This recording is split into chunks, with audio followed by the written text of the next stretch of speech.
Good morning, ladies and gentlemen, and welcome to the California High-Speed Rail Authority's Board of Directors meeting for February 17th, 2022.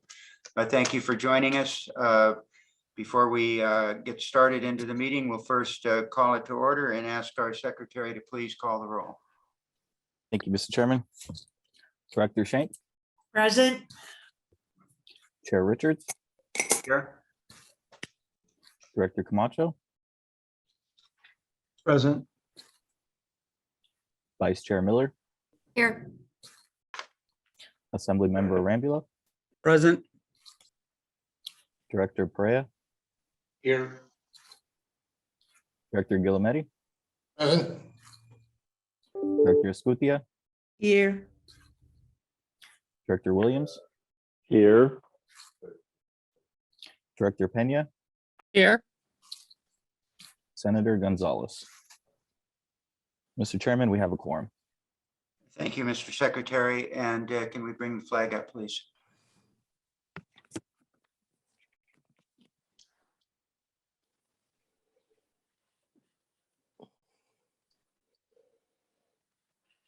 Please repeat with me. I pledge allegiance to the flag of the of United the United States States of America and to the and the republic republic for which it stands, One one nation, under under God, indivisible. indivisible, with liberty and justice for all. Thank you, and good morning, colleagues. Before moving forward with our agenda, I'd like to turn the floor over to Vice Chair Miller. Good morning, Vice Chair Miller. Yes, thank you, Chair Richards. I know that you've all seen the letter from Laura Uden and Jesus Vargas, and I wanted to just start the meeting by letting you know that I immediately reached out to both of them after I received that letter to apologize. It was a poor choice of words on my part, and I wanted them to know that, and I contacted them immediately. And I wanted you to know that too. It was just an unfortunate, and I don't really have an excuse, and I wish that I would have caught myself, but be that as it may, I had a call with both Laura and Jesus after that yesterday, along with Pam Mizukami of the authority, the deputy director, to just talk about some of the issues that they had raised and to explore it a little bit deeper, which we did. And I'm happy to say, I think it was a really productive and successful meeting.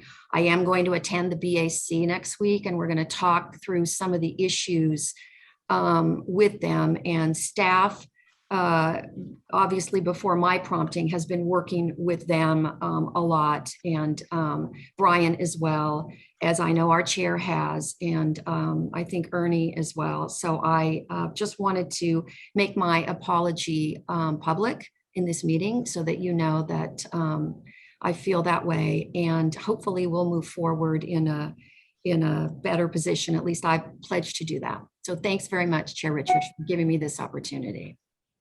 Thank you, Vice Chair Miller. And if I may, for my colleagues and the people in the public, ladies and gentlemen, Nancy Miller is a distinguished member of the legal profession and an expert in California, and an expert in environmental law and representation of government agencies at all levels in our state. She's volunteered her time and resources to public service throughout her career. Nancy is committed to this project, and for me, it has been an honor and continues to be, and a privilege to work together and to learn from Nancy Miller. Thank you very much, Vice Chair. Well, thank you. I didn't want statements. I know, but I said you were going to do. I wanted. Okay. Too bad, Nancy. Enough of that. I think, That's from my heart. So okay, thank you. All right, well, I'll keep I'd like mine to say brief and something just say, too. okay, I started. Go ahead, Director. Yeah, well, as I guess the senior member of this board and someone who's been connected to high-speed rail since the early 80s, I will say this. First of all, I believe that every member of this board, every member is committed to the goals of enhancing, increasing the participation of small business. I know that to be true from both our public and private conversations, and I know that to be true of Nancy Miller. We are dedicated to that cause. We know that small business is the lifeblood of California. It's where jobs are created. And as I say, we are all more than just committed, passionately dedicated, and Nancy is as well. I have known her for many years. Anybody who has not misspoken, anybody who has not said a word that they regret, I want you to raise your hand because I want to put a medal on you. We've all done it. I have done it numerous times. It happens, and her apology is clearly sincere. Again, I know what her commitment and dedication to this, and so as a member of the public, I accept your apology. Given in good faith, Nancy, and you are a tremendous value to this board. I can't imagine you not being on it, and I feel privileged to be a colleague of yours on this board. And Mr. Thank Chair, you. Yes, Director Williams. yeah, I would just say, first of all, I echo all of your remarks and of you, Lynn. But I just wanted to add, I guess I've known Nancy for longer than we probably would care to admit, going back as colleagues in the legislature. And I also know her personally to be a person who is, obviously welcoming of all and not in any way dismissive of the unique backgrounds and challenges that we all have as Californians. So I would just add that I know her to be a person of integrity and care and kindness, and someone who wants all of us to succeed. So I would just add that. Thank you, Director Williams. Thanks, Anthony. All right. We will now move on to public comment. And Mr. Secretary, if you would please let the people who are watching or listening to us know how they can address the board this morning. Thank you, Mr. Chairman. Good morning, all. Welcome to the California High-Speed Rail Board of Directors public meeting. Today, we are hosting this meeting remotely via Zoom. In a moment, we will begin to take public comment. First, we want to run through some important technical aspects of this meeting for offering public comment. If you are logged into this meeting via the Zoom application, please use the raise your hand feature, typically located at the bottom of your screen, so that I may call on you to provide your comment. If you're dialing in by phone, pressing #2 will raise your hand and put you into our queue. Speakers will be called in the order that their hand is raised. Once you've been in the queue and your name is called, in the web meeting, please click the prompt on your screen to allow your microphone to be unmuted. On the phone, we will call on you by the last 4 digits of your phone number. At that point, you'll hear a message that you are being unmuted. Once unmuted, it'll be your turn to speak. Please slowly and clearly say and spell your first and last name, and if applicable, state the organization you represent. After your introduction, each speaker is allotted 2 minutes to provide their comment. I will interject at 1 minute and 45 seconds to provide a 15-second warning. Our court reporter is on the line to record these comments. If they need you to spell or repeat something, they may interject. I will notify you when your time is nearly up. At the end of your comment, we will disable your microphone. However, you are welcome to stay on the line to continue watching or listening to the meeting. If you do not wish to provide comment and simply want to watch the meeting, you can do so by logging on to hsr.ca.gov and looking for the link to our live stream. Mr. Chairman, first up for public comment, we have Matthew Serrato. Matthew Serrato. Good morning, Mr. Salato, and welcome.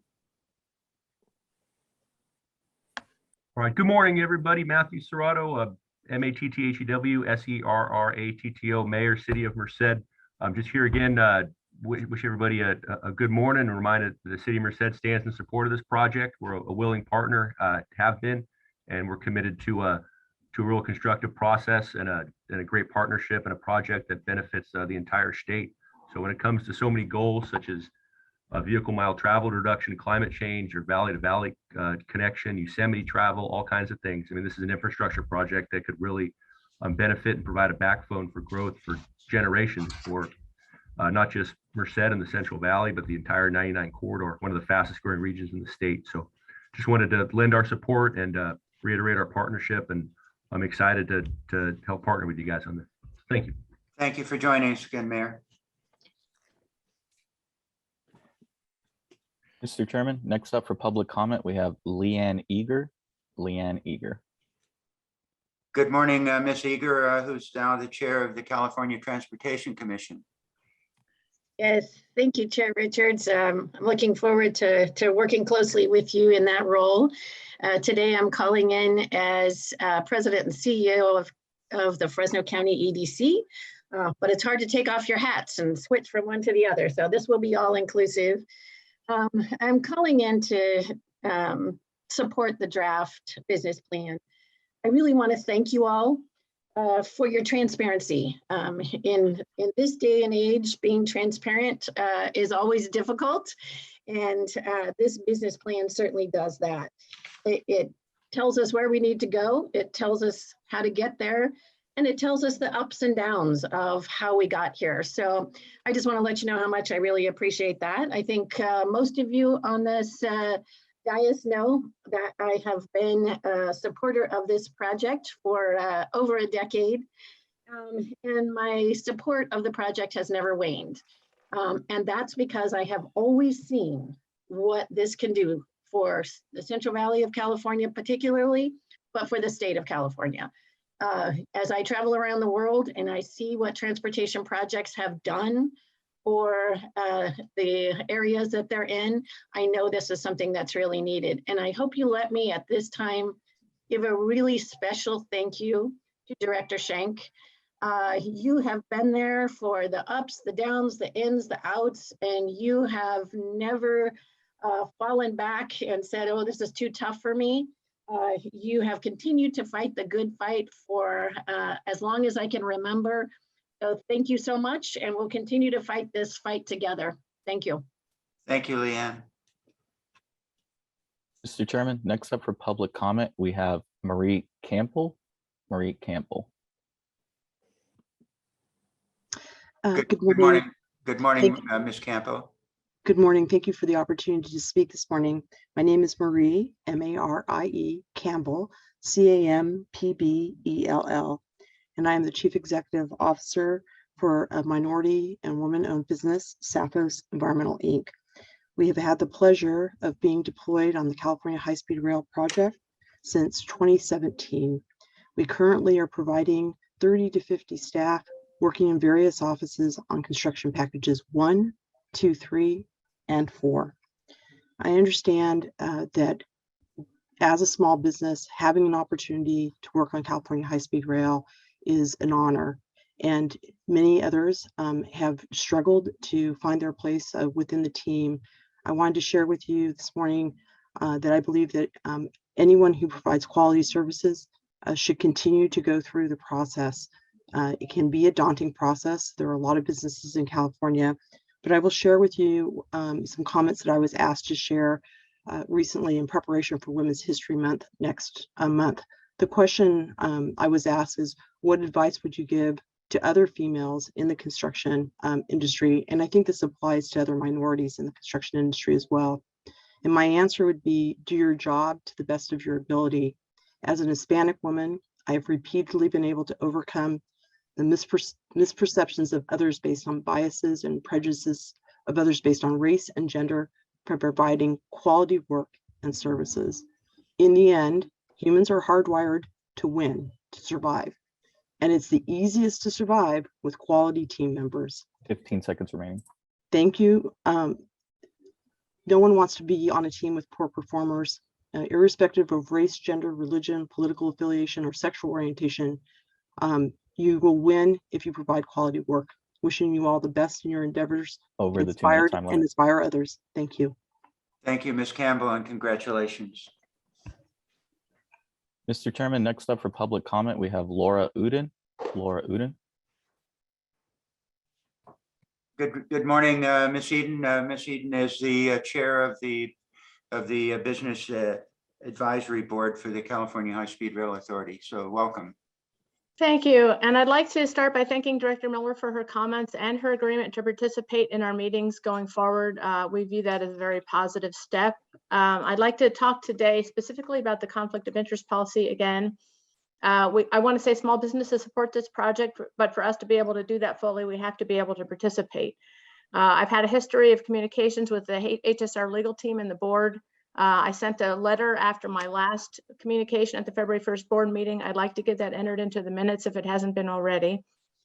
But the response to my letter was basically, we share the same goal to promote integrity and transparency and competitiveness, and they want to ensure that we understand, that they understand our perspective, and they're going to meet us to get some input.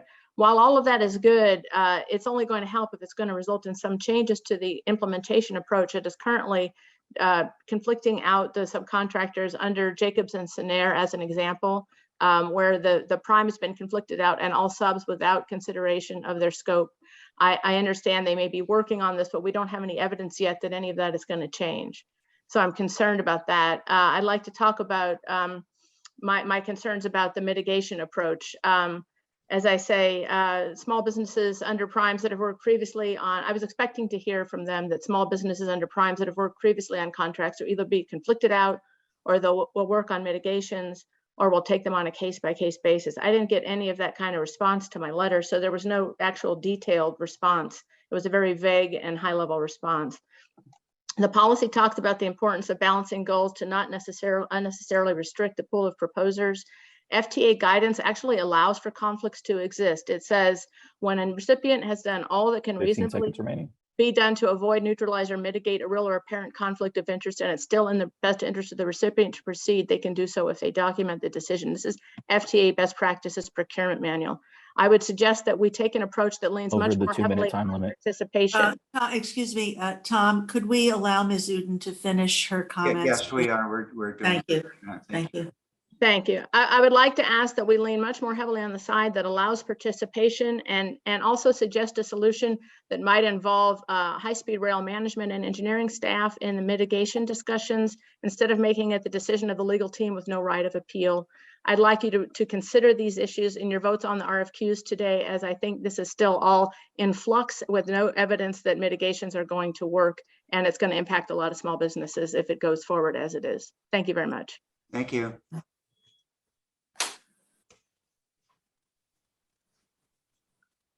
Mr. Chairman, next up for public comment, we have Paul Kachadorian. Paul Kachadorian. Good morning, Mr. Kachadorian.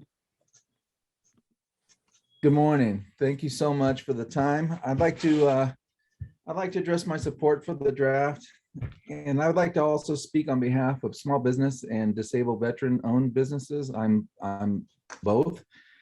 This project has allowed us to grow since 2014, when we first got on it, from 6 employees as a small local restoration company to we're still a small business, but we have 40 employees now.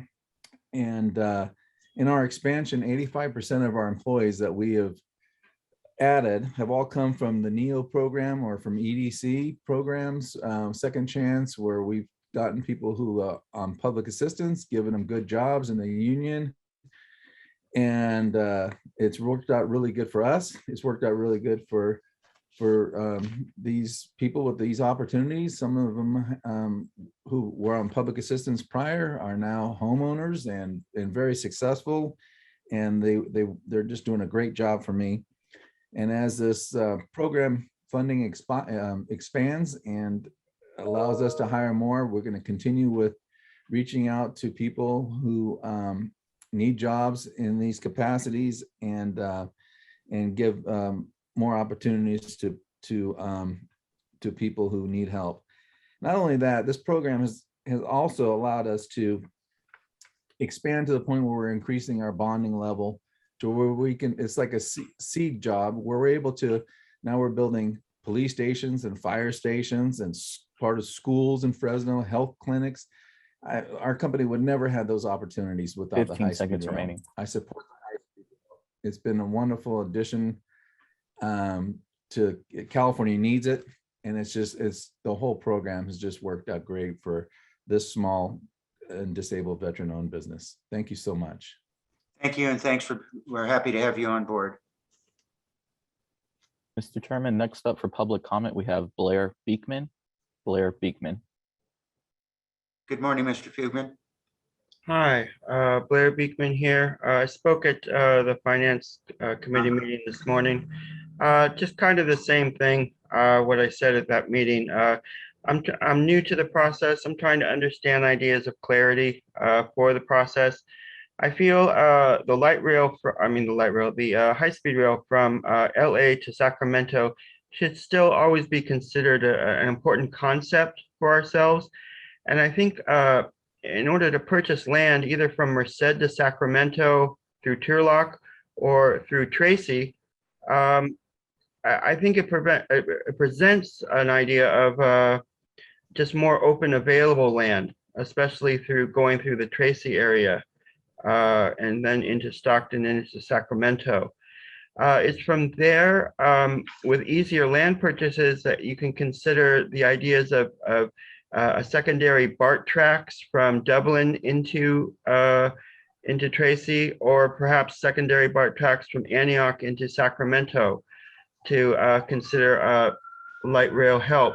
So I'm curious about the Tri-Valley rail system that's going around. Excuse me, there's an ambulance going on, very sorry. So I'm curious about the Tri-Valley Railroad system in the Dublin area right now, if that system may be a bit redundant to what can be a future of the high-speed rail into Tracy. It may be of some help, but I thought I would just simply note it at this time openly to question. And so I guess that's about all. I'm really going for the ideas 15 of seconds clarity. remaining. Thank you. I'm really going for the ideas of clarity, for the future of the system and a simplified, efficient system for ourselves. Good luck in how to address that. Thank you. Thank you. Mr. Chairman, next up for public comment, we have Beth Lamont. Beth Lamont. Mr. Lamont, welcome.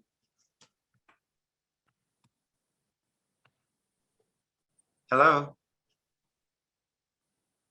Beth, if you would like to provide public comment, please unmute your microphone. Hello?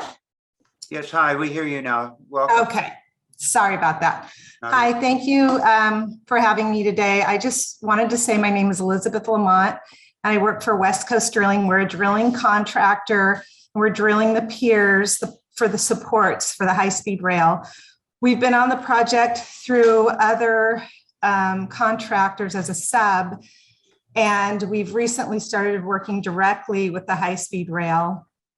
And I just want to say, I really appreciate, we're a small business, we're woman-owned, I'm Native American, and this has been a great opportunity for us as a small drilling company, especially in this construction climate right now, where there's so much more competition than we had 47 years ago when we started. But I just appreciate that the high-speed rail has been diligent about awarding, a large percentage of their projects to minority-owned companies. We've been around a long time, so we also like to think that we perform very good work, and we have the equipment to kind of do something that other people can't do because of the nature of the battered piers. But I've appreciated working with the small business advocates at the high-speed rail, everybody that we've worked with, from the superintendents, Carlos and Ali on the site, have worked together with us and had great communication and, have been a very large asset to our last few years in the industry. And I just basically wanted to say thank you, and I appreciate the opportunity to be a part of this project. I think it's a great project. And I can't wait personally to be able to use it and not take that long drive. Anyway, thank you so much. And thank you. Mr. Chairman, next up for public comment, we have Virgil Woolfolk. Virgil Woolfolk. Good morning, Mr. Wolfkolk, and I'm sure I've got massacred that. Yes, good morning. How are you? Good, thank you, and welcome. Thank you, sir. The reason I'm back again, I spoke last month about our inability to provide work on this project that we were awarded contract work on. And I'm listening to other comments, and it seems that those companies that do construction have profited. But if you're in planning, design, engineering, those type of areas where the bigger companies get majority of the work, we're not getting the work. I contacted staff, particularly Ms. Blair. She sent me back a notice that she would get back with me. She has not. We have Sonera and Plans Work who pretty much finished this project, and we were left out of the project. We're a service disabled veteran business, minority business. We've been highly recommended for this project, but I started back working on this project in the legislature back in the 90s. We are a good company. We worked a lot with BART, LA Metro, Caltrans, we're a Florida Caltrans employee. I understand how this process works, but this system has failed us. And what's really most hard about it is staff inability to reach out to us and explain or help us or assist. That's the biggest problem. You know, we're trying to find out why they don't keep us abreast of the project status, why we have not been called in for any meetings. How come we haven't been given a chance to finish up the project? I spent almost $700,000 starting this project up. I had to take loans. This impacted my company. I'm just now paying those loans off, and I haven't gotten to work. This is really, really serious, and it's something that you guys really need to look into. And the big thing is, why isn't Sonera and Plans Work responding and making sure that we got the work that we were promised? 15 seconds remaining. Contracts. That's the whole issue. Do what you say you were going to do. This was supposed to help small businesses, and unless you're doing construction, it does not. That's my comment. All right, sir, thank you. And I assume that we have his contact information, Mr. Secretary? Correct. Okay, thank you.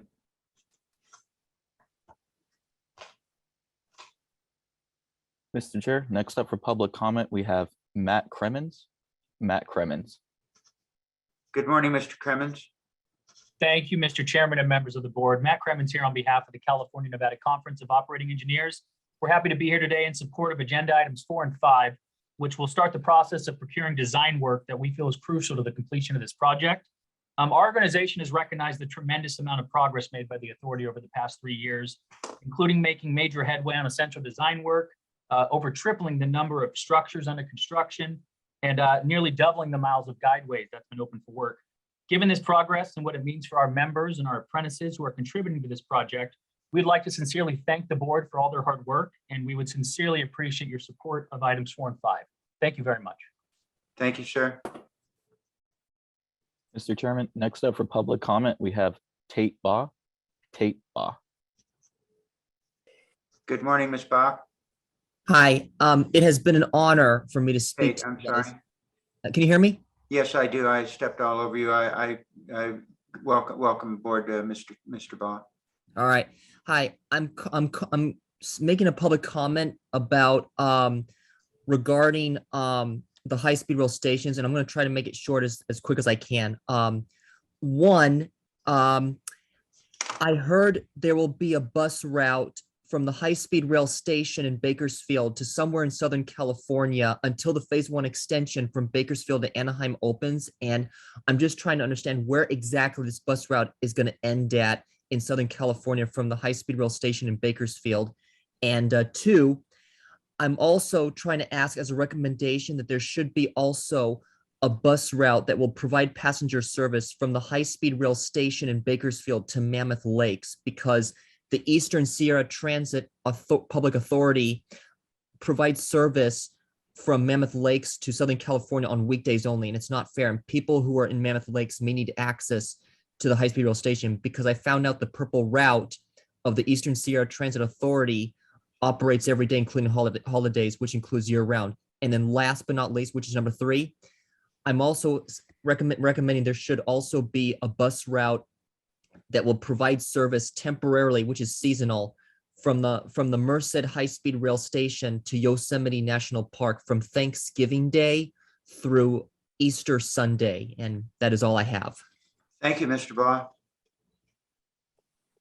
Mr. Chairman, next up for public comment, we have Joel Alonso. Joel Alonso. Good morning, Mr. Alonso. Good morning. Thank you, board, for taking the time. My name is Joel Alonso, Joel Alonzo. and I am the controller for G&J Heavy Haul Inc. Our company is a company that's been providing trucking services throughout California over the last 16 years. We actually moved to the Central Valley because of our work with the high-speed rail. We started that work clear back in 2017. We have grown our staff as a result of the opportunity from just over 25 to just about 100 employees. So tremendous there for the employees in our area. In addition, we employ over 30 sub-tiers to us during the busy portions that we have in our work. We appreciate our growing relationship with our prime in our area, and we thank you very much for allowing us to participate. Thank you again for what you are doing for the state of California, and we look forward to a continued relationship in this area. Thank you, sir. Mr. Chairman, next up for public comment, we have Margaret Jackson. Margaret Jackson. Good morning, Ms. Jackson. Good morning, and thank you for the opportunity to share. And I'm Margaret Jackson, M-A-R-G-A-R-E-T, Jackson, A-C-K-S-O-N. I'd like to first say that I'm in a strong support of the high-speed rail project and the small businesses creating opportunities to procure and grow their businesses. I'm one of the newest members of the BAC. I'm looking forward to collaborating more with the high-speed rail and really supporting our small businesses throughout the state of California. I have a mass media background. Chief Katrina Blair reached out to me in 2020 to consider the opportunity to be part of the BAC. And so I'm very excited to be able to do that this year. And a little bit about my background. I have 8 years with the Small Business Development Center, former director of an SBDC center, and now a regional advisor for the NorCal SBDC. In addition to a radio show personality here in Silicon Valley, AM 1220 KDOW, that my biggest goal is to support your agenda in terms of supporting our small businesses and growing and getting them opportunities. There has to be boots on the ground, and I'm part of those boots on the ground and working with your outreach team with Chief Katrina Blair and Ashley Mitzler and Damon Dorn. I've already been able to get mass communication out. We've already been on air. I've been on air discussing and talking about the direction of the high-speed rail and the good work that's happening with small businesses procuring. So again, I look forward to it. Thank you for the opportunity, and just keep up the good work. Small businesses really want the 15 seconds opportunity. remaining. I'm done.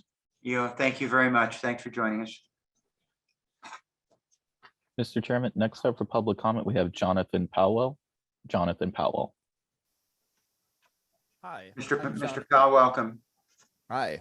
Yes, I'm Jonathan, Jonathan, Powell, Powell.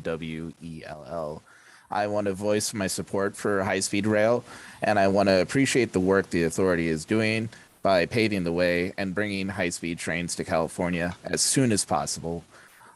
With the Olympics currently going on in China and thinking ahead to the LA Summer Olympics in 2028, has or could the authority ask for state or federal funding to advance and build Burbank to Palmdale section by 2028, if that is possible timeline for the authority? Or has the authority explored any other ideas to get support through Olympic preparations? Thank you, and keep up the great work. Thank you, sir. Mr. Chairman, next up for public comment, we have Dylan Savory. Dylan Savory. Mr. Savory, good morning. Good morning, Mr. Chairman and members of the board. It's good to be with you all. I'm the executive director of the Fresno, Madera, Tulare Kings Central Labor Council. We represent approximately 50,000 workers in our 4 counties. I just want to commend you all for the work that you're doing, the tough, hard work in the face of the criticism. I know that this project has been long overdue, and it's going to take a lot of work to get done. I'm also here in agreement with my brother Matt Crimmins to voice our support for the agenda items 4 and 5. Please approve the release of the RFQs for Merced and Madera, as well as Fresno to Bakersfield.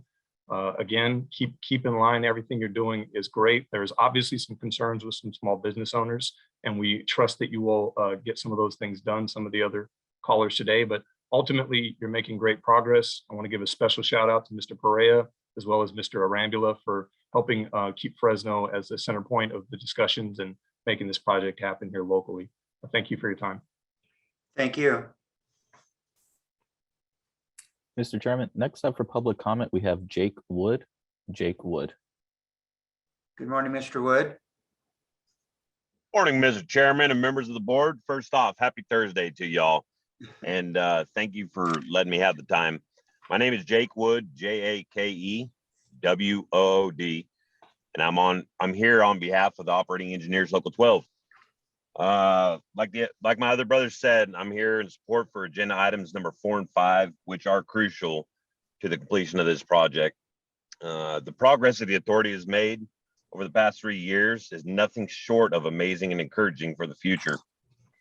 Our members and apprentices that have contributed to the project have almost completed 100% of the design work.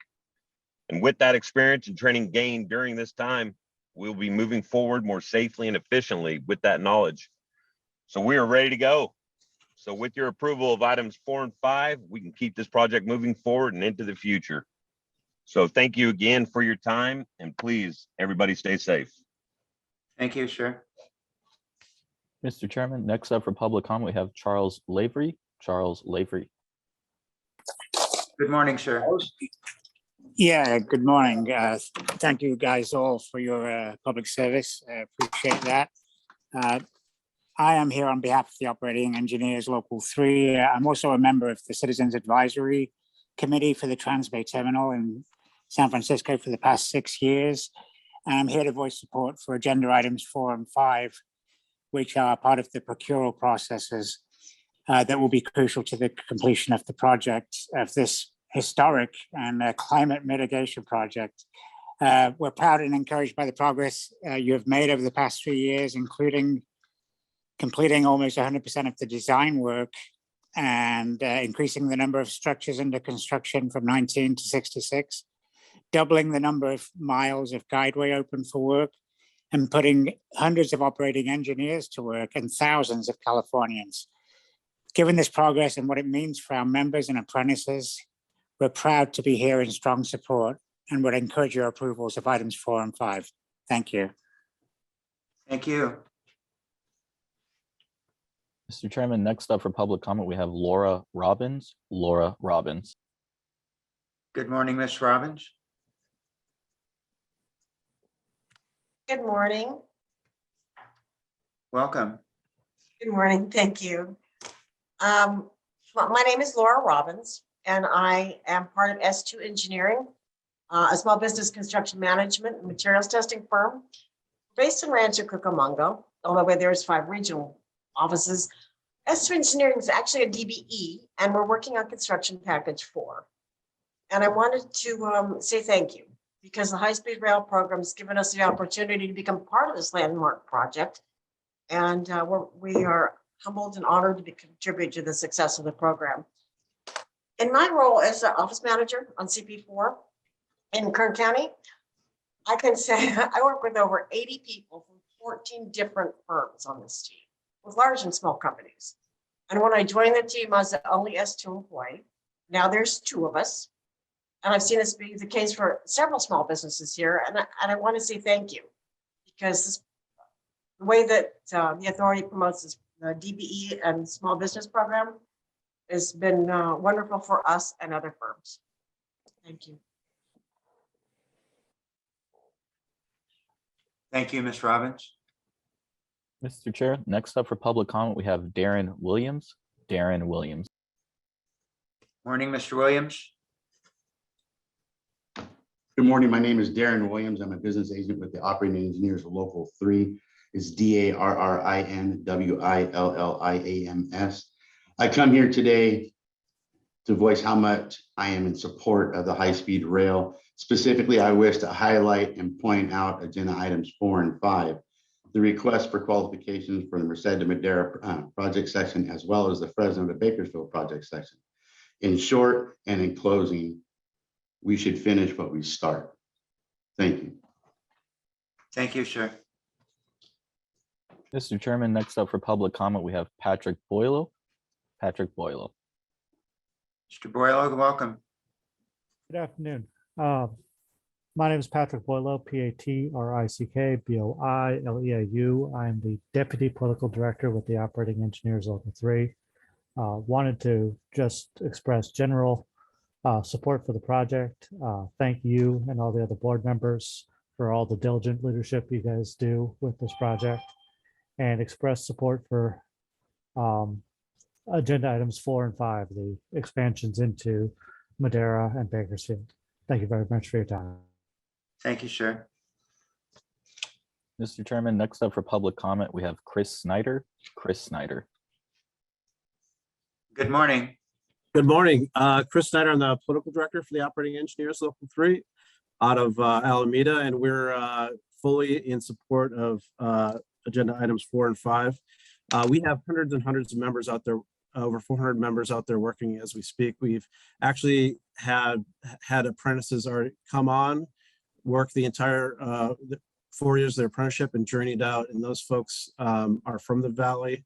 They're from the areas that desperately needed investment into an area that's traditionally not seen the types of investments that we see up here in the Bay Area or down in the LA Basin. So highly urge you to support agenda items 4 and 5.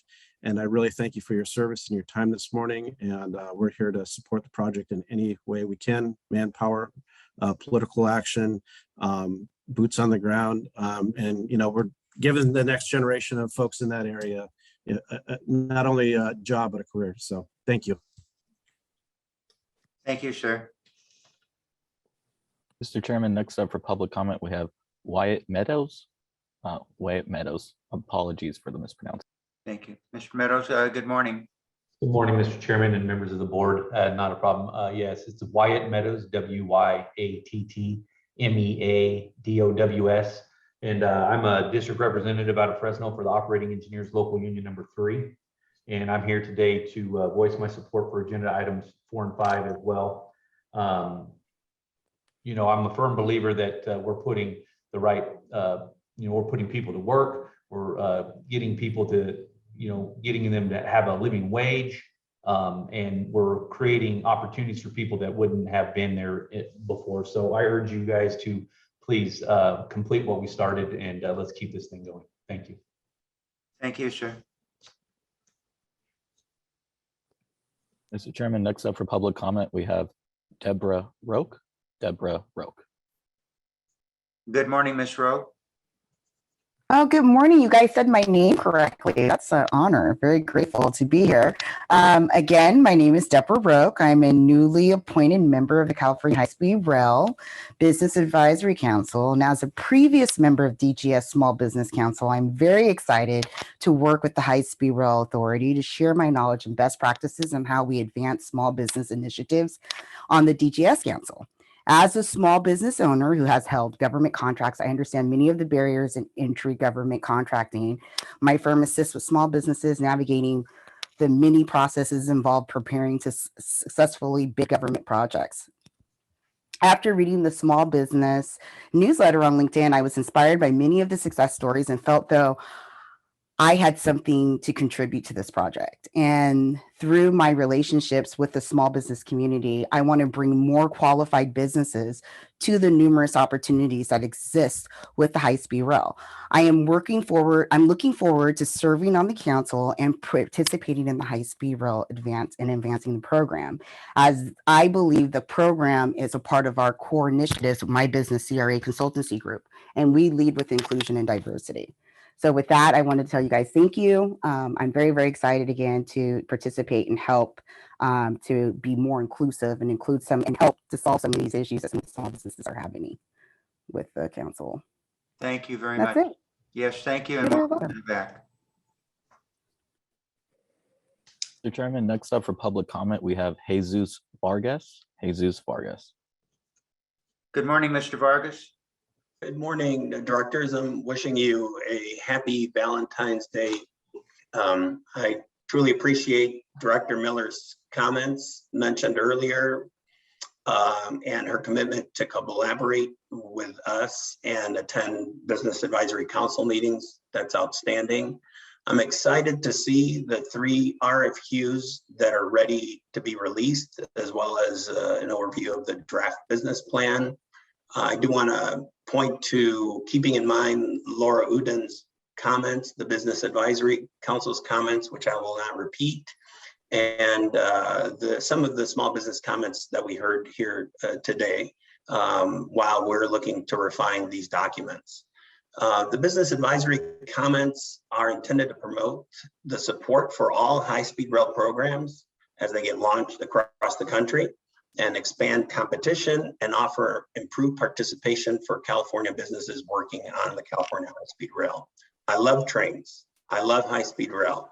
I've invested on research of other active high-speed rail systems abroad to benefit my technical knowledge and that of the authorities as well. Please partner, look to partner, explore to partner with FTA or FHWA or FAA to develop an oversight program. They have operating facilities, not like the high-speed rail here now. They have PMO programs we could learn from that could keep us on track, all puns intended.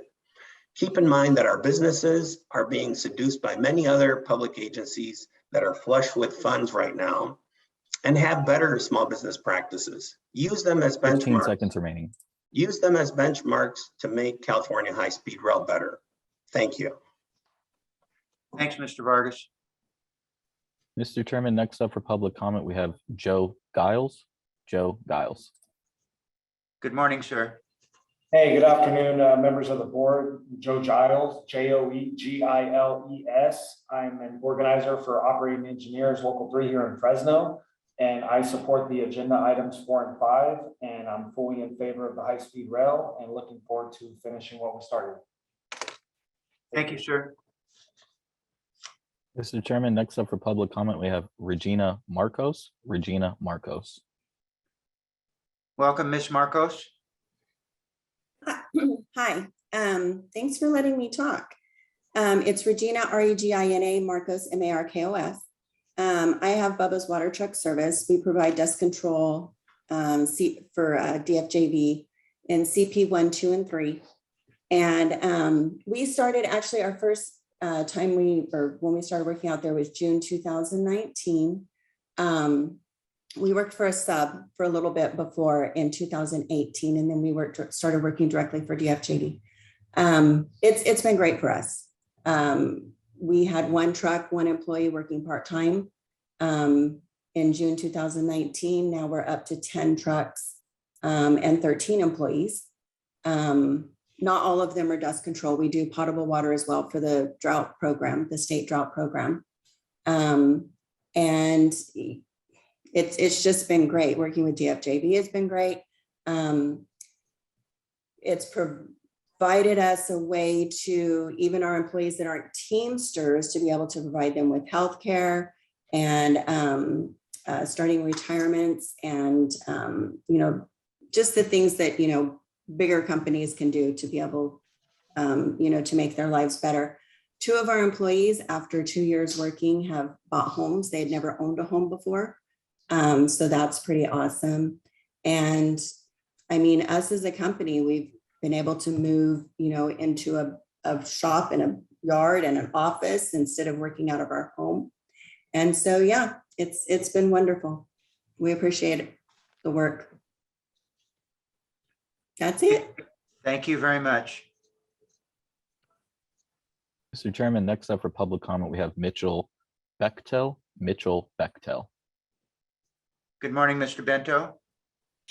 Aloha, members. Again, my name is Mitchell Bechtel. That's Bechtel. I represent the District Council of Ironworkers. We're just calling in support of items 4 and 5. The paradigm is shifting about rail and public transportation, and this is going to be a transformative project, not only for the residents that are working on it, for the workers that are working on it, but also for the state as a whole, right? I mean, once we get this thing connected from LA to San Francisco, it's going to alleviate the environmental burdens. It's going to take cars off the road, and it'll be the first in the nation. This is a win-win for everyone, and I urge you guys to support it and approve it today. Thank you. Thank you. Mr. Chairman, next up for public comment, we have Mike West. Mike West. Good morning, Mr. West.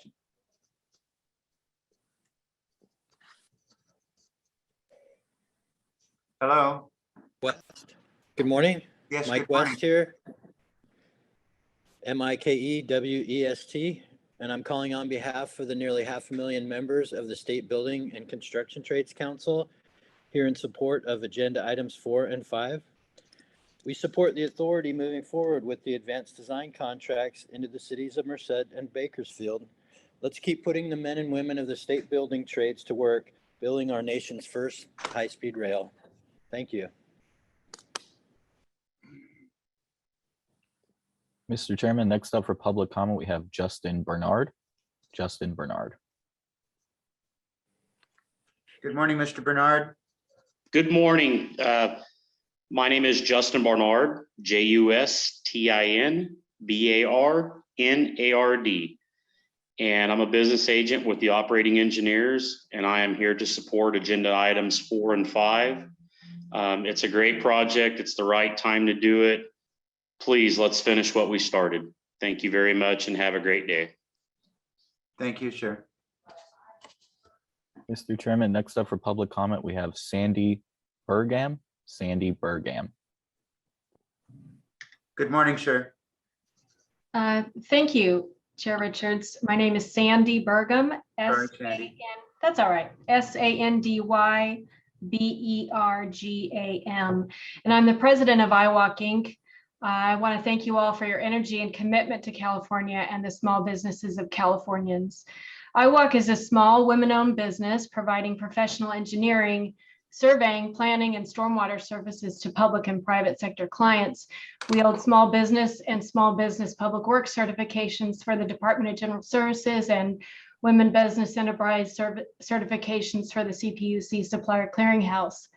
Working for California Rail Builders on Construction Package 4 in the Southern San Joaquin Valley has provided IWalk with the ability to provide continuous employment to engineers, technical writers, and office staff, and to introduce interns and entry-level engineers to this large-scale construction and environmental permitting and compliance project.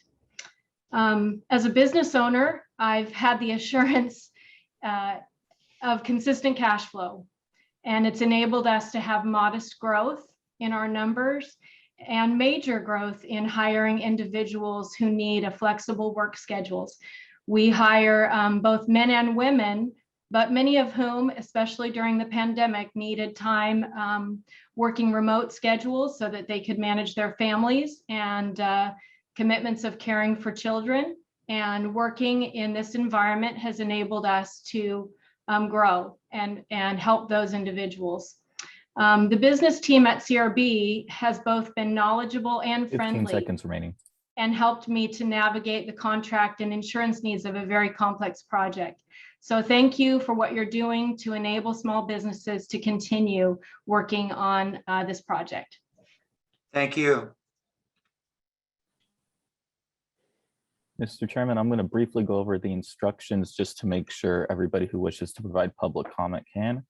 If you're logged into this meeting via the Zoom application, please use the raise your hand feature typically located at the bottom of your screen so that I may call on you to provide your comment.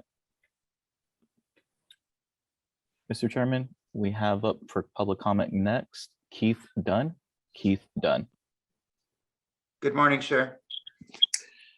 Good morning, Chairman and board members. This is Keith Dunn with the Association for California High-Speed Trains. I'd like to thank you for the opportunity to provide comment today in support of agenda items 4 and 5. It's very telling to hear all these small businesses that are desperately trying to maintain and work with the authority to provide high-speed rail for California. There's no better way to meet that need and provide that opportunity than to move forward with agenda items 4 and 5. This is a project that has supported the labor community throughout the state with generational opportunities to build upon the American dream. We encourage you to continue to move forward and to make sure that we're funding this program in a timely manner to ensure that it's built as soon as possible. Thank you for the opportunity to comment. We look forward to continue to work with you moving forward. Thank you, sir. Mr. Chairman, next up for public comment, we have Carlos Padilla. Carlos Padilla. Mr. Padilla, welcome. Good morning, Mr. Chairman, members of the board. My name is Carlos Padilla, Carlos Padilla. I'm a business representative for the Operating Engineers Local 3 here in Fresno, and I've been on this project since the beginning of CP1, and I've seen it start from ground level and just it's excelled the last couple of years. It's had great progress. I want to offer my support and ask for your support to keep moving forward with all that you've done so far, and ask for your support to keep going with this project. Do not let it stop. I ask that you just help us finish what we've started. I've seen firsthand visiting this project once a month, the members that have grown from apprenticeship to journeyman and all the businesses that have spoken. I've seen them on site. They've all grown and excelled at this project, and I can see more coming and doing the same thing with the future projects.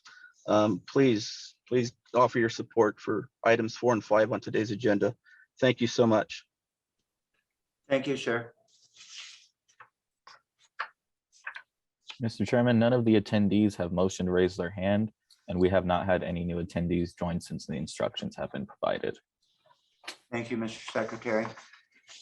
With that then, ladies and gentlemen, we will now close the public comments and we'll move into today's agenda items. Item number 1, colleagues, is the consideration of the February 1st board meeting minutes.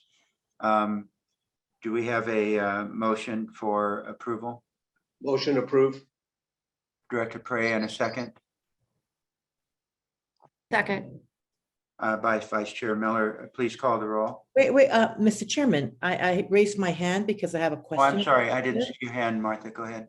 No, thank you so much. Basically, what I would just like to say is that the minutes do not really reflect the robustness of the discussion that we had on conflict of interest on February the 1st. I spoke to staff about this, and I know it's very hard for them to monitor a transcript and to put down I guess what they would consider the relevant parts of the discussion, but I think one thing that I learned is to make it easier for staff, and that is to ask questions, but at the same time, I'm going to demand answers to my questions. And if my questions don't get answered, I'm just going to turn lawyer and say, strike the answer as non-responsive. We need an answer. Because I know that would also make it easier for staff, to monitor this and to really highlight that as a discussion. For example, one of the questions that I asked was the fact that the term unfair competitive advantage is still really not clearly defined. And in fact, I had a discussion with Alicia on how to define that. And I really still don't get clarity on that. But most importantly, one thing that I find, and I did mention it in my comments, though the minutes are not reflected. So I hope as you are taking notes right now for the minutes for next week, that this comment that I'm going to make right now is clearly articulated in future minutes, or at least, it deserves an amended minute. And that is that our conflict of interest policy is silent on the issue of timing of the decisions made by our own staff, whether it's the decision to decide who's conflicted or not, whether it's the decision to decide whether mitigation measures are adequate or not, that is silent. And the reason why I think timing is critical and we should clarify it is because we don't ever want to, by our inaction, we do not ever want to harm competitors in terms of having time for them to form their teams.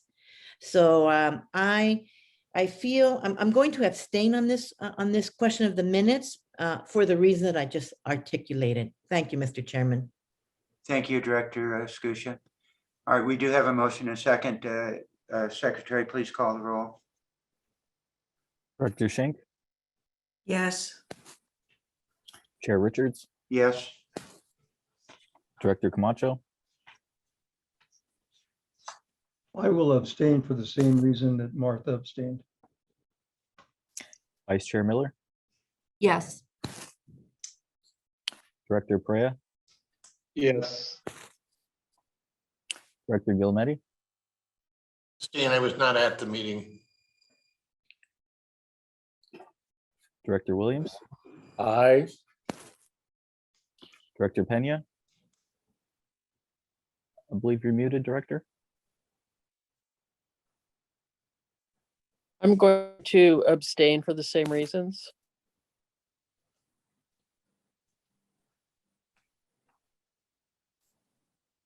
Okay, thank you. Mr. Chairman, the motion carries. Okay, thank you. Let me just ask a quick question to Director Escutia. Yes, sir. Yes, I'm not sure I heard correctly, Martha. You've talked with staff and did you say that they were preparing an amendment to the minutes, or I wasn't clear what you said or meant then? They said that they were going to go back and look into the transcript, but I do understand that, staff is very busy. And now that when I spoke to staff and they said that, if there's a question and an answer, that obviously that will be recorded, well, then obviously that makes the burden on me, to frame my concerns in a question and answer format. But however, in these type of discussions, especially in teasing out the nuances, it goes beyond a question and answer, but many times it involves colored commentary, the thing that puts the question into context. And I think that obviously the minutes do not reflect that. I think that we should also put a link to the video or a link to the transcript so that it's more accessible for the public. But I just don't, as I told you, Mr. Chairman, I don't want people 10 years from now to go back into the record and say, oh my God, Martha Escutia was asleep at the wheel. I'm never asleep at the wheel. You may not agree with me all the time, but I do try to do my homework a bit, in advance of these meetings. And I'm just trying to be helpful in terms of how do we really, say, for example, have minutes that reflect the true complexity of the discussion that we had on conflict of interest. And frankly, that meeting did not do the subject matter of conflict of interest any justice. Okay. I still have a lot of questions outstanding. Okay. All right. Thank you very much. May I make a comment, Tom? Yes, sure. Thank you. As the veteran of many, many corporate board meetings and minutes, I think what we need to do is have an understanding of what is the role of the minutes. I mean, we don't have to record every detail. It's the idea to have information that led to the determination of a decision, generally what was discussed, who suggested it, whether Martha, whatever, and then who on staff is responsible for the follow-up. But the idea of having a link so that people can access the whole record, I think that's fine. But minutes, generally speaking, are not a word for word record of what happened. That's what we have in our recording. So I think what maybe it would help if we can all get something presented to us on what our record, what our minutes should reflect, some things that we agree to, and that we all start from the same basis of what minutes should record, because I just come down a little bit differently about how in-depth minutes should be when there is in fact a record and a video and whatever, which certainly should be made available very transparently to the public. And then of course, minutes should always reflect what decisions, what votes, and how the votes were taken. Yeah. Okay, great. Chair Richards, the legal team would be happy to provide what Director Schenk has asked for the whole board, and we can take direction from you from there. All right. Thank you, Alicia. And I do think, Martha, as I said to you also, I think that just noting the link in our minutes for people to realize that they've got the link and they can go to the link to get a complete detail of it. But I'll look forward to what you're working on, Ms. Fowler. But Alicia, if we could get that in draft form so that everybody can comment back And that way we can come to some consensus of what our minutes should reflect. Agreed. Thank you. All right, thank you. Thank you, Martha. Yes. Tom, one quick comment. Sure. You know, I've heard this over and over and over again. You know, history books and the history of events, and they've noted this, that if it's not in writing, it didn't happen. And so that's how we piece together education. So I think that what Martha was suggesting at least should capture the essence of the discussion. And I don't think that the minutes have done that. So I do agree, Lynn, with what you're saying, but I also agree with Martha that, and I believe that I've heard this enough, if it's not in print, it didn't happen or it wasn't said. So I get concerned that the minutes don't reflect that. Mr. Chairman? Yes, please go ahead. I just want to be clear on a couple of points for the board's edification. The first is Martha did contact us about issues with the minutes or what she thought was may have been omitted from the minutes. I had her have a conversation with staff on that issue. We talked about whether there needed to be an amended set of minutes before the board. To Martha's credit, I think recognizing the busyness of staff, said we did not have to in this case. But I also want to be clear with the board members that for every one of our meetings, not only is the full video of the meeting available online on our website, but also full written transcripts of our meetings are put together. And so whatever we have to do to link to those, but to speak to the issue of things being written, formal written transcripts of the entirety of our meetings are done, and we can make those available either publicly or to board members. Those are separate from the minutes, which are, you know, generally high level summary expressions of the conversation. So I want to defer to Alicia on making sure the minutes capture the things that are important to the board members. But I also just want to reiterate to the board members that full written transcripts and video links are available for the entirety of the meetings. Okay, thank you, Brian. Thank you all. Okay, Alicia, we'll look forward to your responses then. Moving on to agenda item number 2 is the economic impact analysis. Derek, you're up. Thank you, Chairman Richardson, board members. Today I'm going to go over the 2021 economic impact analysis. So this new analysis shows the continued progress of the nation's first high-speed rail project as a strong economic driver. The authority is proud of the work the project is doing to help disadvantaged communities, for women and men to work throughout the state, and to create vast opportunities for small businesses. So the numbers in this economic analysis that I will present to you will help prove this. Next slide, please. So since 2017, the authorities annually produced this economic impact analysis report, which measures the impacts of the planning and construction of a high-speed rail system. We've analyzed all the fiscal year data since July 2006, all the way up until June of 2021. So this report that we're going over today captures the 2021 fiscal year. Next slide. So we have 3 main indicators that we capture each year. The first is job years, which are the equivalent number of 1-year-long full-time jobs supported by the project. So for example, 1 employee working 5 years equals 5 job years, same as 5 employees working for 1 year would also equal 5 job years, or 10 half-time employees working for 1 year equals 5 job years. And this is different from the jobs created number that we tout as 7,300 right now. And that job years takes into account timeframes as well.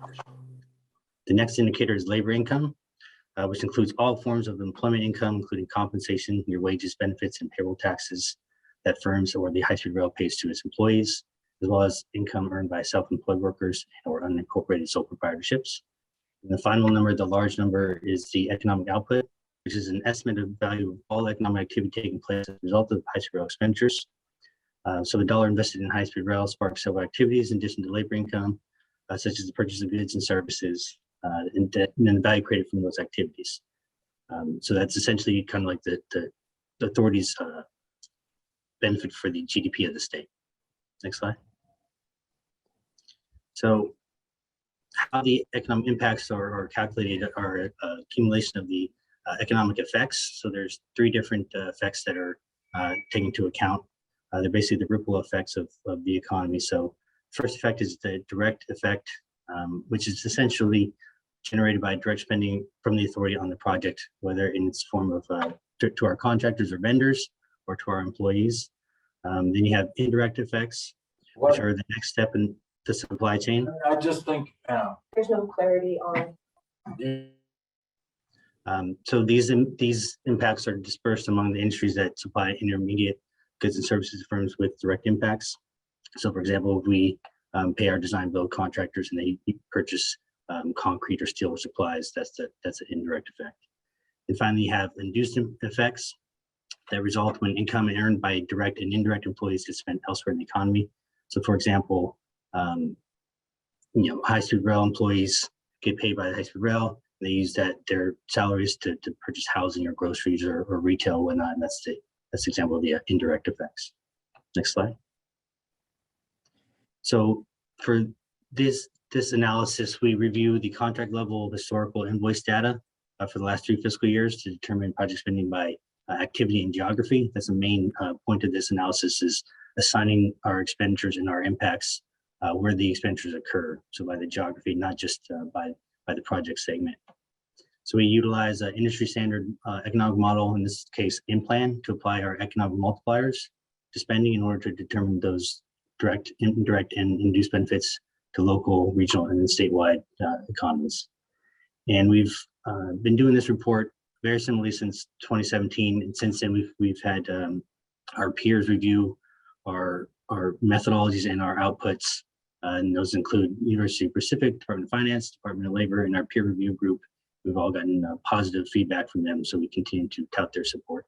And the 2021 analysis follows the same methodology. Next slide. So since July of 2006 up until June of 2021, the program has expended $8.5 billion. So this is our primary input number we use to calculate the economic benefits for. Next slide. So the first impact that we'll go over today is job years. Again, job years is the equivalent of the number of one-year-long full-time jobs supported by the project. So since 2006, we've calculated 70,500 job years supported by this project. And last year alone, that's over 10,000 job years supported by this project alone. Next slide. This chart here shows the job years impact over time. Each year they've been steadily increasing. This last fiscal year, we've had the record number of job years supported. That gets us to over 70,000 job years for this project. Next slide. So the next indicator is labor income, which again includes all forms of employment income, like your wages, your benefits, and payroll taxes. And that's an estimated impact of $5.2 billion with over $840 million in the last fiscal year alone. Next slide. So this chart shows the labor income impacts over time as well. Again, last year was a record so far of $840 million of labor income impacts to a total of $5.2 billion for this project so far. Next slide. And the final indicator is the economic output. Again, it represents the total contribution the program has made to the gross domestic product, or GDP, in California and the US, or what we call the economic value add. So that's a large number of $13.7 billion. So again, we invested $8.5 billion into this project in the economy, and we basically are impactful and get back $13.7 billion of economic activity. So last year alone was $2.2 billion of economic output. Next slide. And this chart here shows the economic output over time. Again, last year was a record so far for us, $2.23 billion of economic output to get us to about $13.7 billion for this project to date, or as of June 2021. Next slide. So this page here really shows one of the benefits of this analysis, which is where we capture the data. We assign the data by where it's expended, not just by where the contract is located. So for example, if our design builders are obviously located in Central Valley, but they might have subcontractors that are based in, say, LA area. So we assign those expenditures and those economic benefits to the zip codes and to the regions that they are located in. So we capture where these impacts are felt throughout the state, not just where the contracts are based out of. So Obviously, the Central Valley is still the main driver of this project. So there's a calculated impact of $5.4 billion of economic output to date. And then you got next up is Sacramento area where the authority is headquartered at $2.1 billion of economic output. Then you have Southern California, which is $1.8 billion of economic output calculated, and finally the Bay Area with $1.4 billion of economic output calculated. Next slide. So this year we did a little bit different inclusion in this analysis. We used projections for each of the project segments. So this will include dollars already spent and then projected budgets to construction completion. So we measured or calculated each segment to come up with these totals. So for the Central Valley, for example, we calculated an estimated 203,000 job years through completion of construction with a $41.2 billion of economic output. Next slide. We also have Northern California. We estimate 142,000 job years with $30.4 billion of economic output through construction completion. Next slide. And finally, Southern California, an estimated 321,000 job years with over $70 billion of economic output that we calculate. Next slide. And then to sum it up, we have, again, more by regions. So the Central Valley, an estimated $41 billion of economic output. Total for Valley, which is inclusive of the Central Valley, we have almost 70 billion of economic output. And finally, for all phase one of this project, we estimate 666,000 job years and a total of $142.3 billion of economic output. Next slide.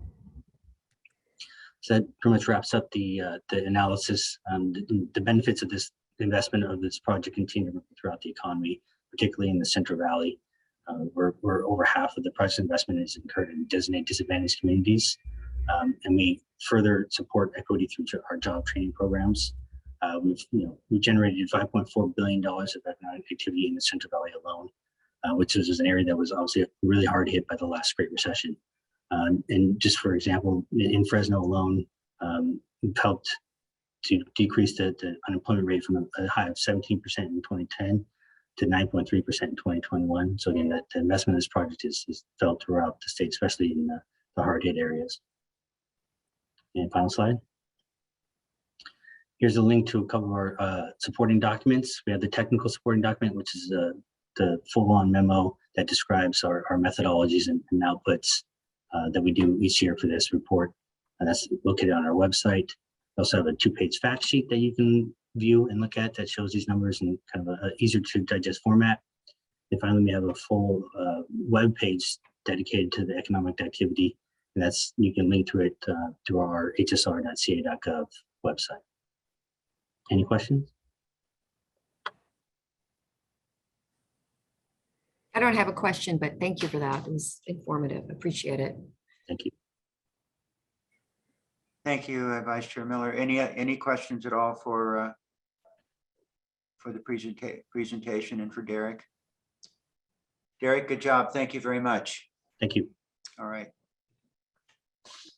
Members, we'll now move on to items 3, 4, and 5. Obviously, one at a time. I'd just like to make a couple of quick comments before we move forward on this, just for your consideration.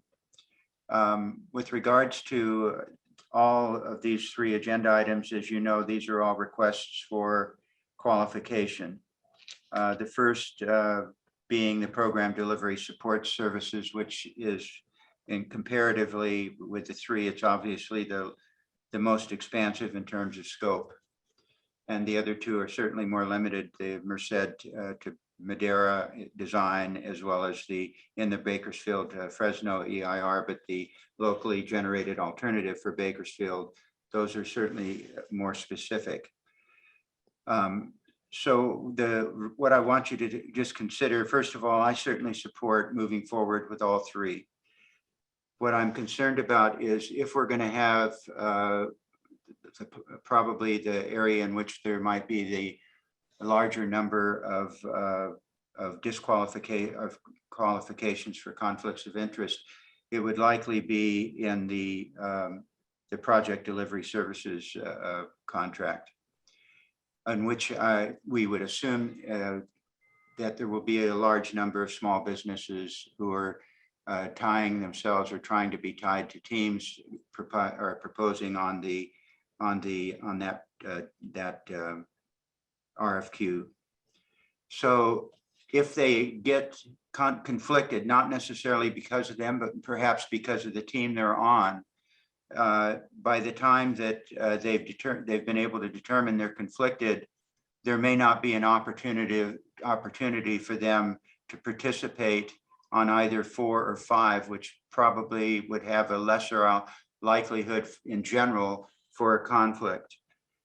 And in keeping with our strong interest in having as large a small business participation as possible on all of the work that we do. One way that we could mitigate that lack of potential opportunity because of, frankly, running out of time to more or less, as Brian would say, to pivot in a different direction onto either RFQ 4 or 5 or both of them, they would just simply be out of luck in terms of responding to a different alternative. And this obviously is based upon a determination by the authority that their team has a conflict, let's say in that PDS RFQ. I think a way that we can deal with this and provide that probability of having the alternative to taking a look at 4 or 5 and perhaps finding a team there would be to consider the following in our action today.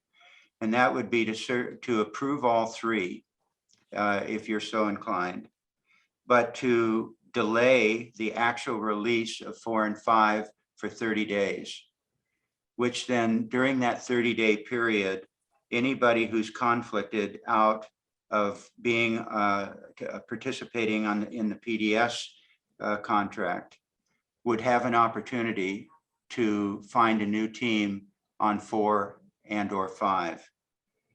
If we release them all at the same time, and because this is all professional services that we're talking about, if we release them at the same time, by the time that they find out they're conflicted, are disqualified from the PDS, teams will have already been being formed or formed already for 4 and 5. So the idea is to try to provide those teams who are disqualified on 1 to have an opportunity to still find a way to participate in 4 or 5. It increases the size of our proposal pool. And I think it really has a huge benefit, especially for small business who don't have some of the same resources to make quick changes and incur costs that they don't have the funds to provide for. So that's making it as simplistic as I can make it. But I do think it's worthy of our consideration. And I think the result is a very strong benefit for small business and frankly, for anybody who gets conflicted on the PDF or PDS RFQ for whatever the reason the determination was made that there was a conflict, but there's still an opportunity to stay in the pool that we want to keep as large as possible, that will be then also responding to either one of the other or both of the other 2 RFQs. So that's the comment, or the long comment I wanted to make to you, and ask you to keep that in mind as we move through items 3, 4, and 5, and consider especially the idea of approving all 3, releasing the item number 3, the program delivery one, and holding the other 2 for 30 days. So yes, Director Camacho. Yep. Does that the PDS RFQ that we would be voting on, will then we be assured from a staff that we will get a determination within the next week or whatever period of time, so that it releases those firms in the event there is a conflict? You know, I think that's what the goal will be. I would say that anybody who is responding to the PDS RFQ, if they have any concerns or anyone has any concerns about a conflict of interest, they should notify the authority as early as possible within that 30-day period, with the intent that before the end of the 30 days, or certainly not before before the end of it, that they will have been notified as to whether or not they have a conflict, so that they are able to have a equal footing on either one of the other two, which will not have been released for that 30-day period. And as you all know, when the RFQ is released is what really starts a lot of the work and the interaction with the authority with regards to questions, with regards to meetings that the authority will be holding with respondents to the PDS RFQ. And there will be none of that occurring on the other two in that interim period, because the RFQ had not been released. And that's what triggers our ability to move forward on the procurement. We first obviously have to release it. So we will have approved it. We would be providing a 30-day delay on 4 and 5. If I may, Board Chair, just yes, to please. make sure I understand, or to respond to Board Member Camacho's inquiry. Sure. This wonderfully robust dialogue has actually brought in quite a few new conflict requests, which I think is good. I think everybody is hearing us and they understand the process. We are working through them as quickly as we can. Certainly the ones in hand, we can absolutely have those done in the next, I'd say, 2 weeks, as long as everybody's been very responsive so far, and they have been getting back to us if we need more information. But I just have a feeling this discussion today will also generate more. And so we can absolutely promise to, get these out as quickly as we can, but I can't assure you, as more flow in, we're going to need a little more time to get to them as they come in. And to Board Chair Richard's point, they may keep coming in even after the RFQ gets out, but we will keep working very diligently. So everybody, I think, Ernie, that people need to be encouraged. They're listening to us, certainly, and staff and management will reassert the importance of it. Notify us as quickly as possible. If it looks like we've got a problem in responding timely, then that's something that I'm sure that our chief counsel will discuss with management, and we'll come up with what do we need to do in order to get the answers out. One of the things that are really critical for people to understand is if they need to provide all the information in order to allow Alicia's department to make a determination. And so if there's a request for information, they need to respond as quickly as possible.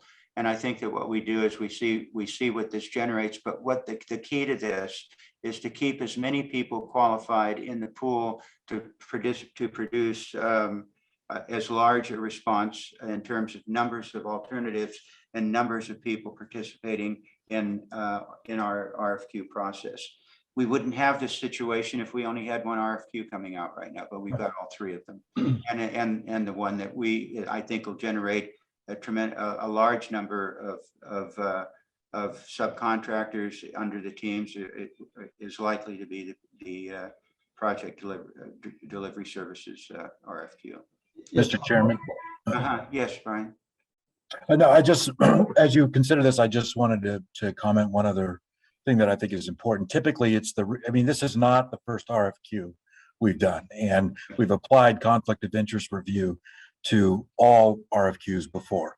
As we talked about on February 1st, we've had 67 inquiries. In 52 or 53 of them, we've said you're eligible to participate, including sometimes with mitigation measures. That's an 80% participation rate. And some people are conflicted, and in 20% of the cases, we found that to be the case. But I do want to say in the schedule, which I think is important about the PDS, we had issued the RFQ as early as tomorrow because assuming the board's approval, but we built in a 12-week period, which is an extensive period before the SOQs are actually due.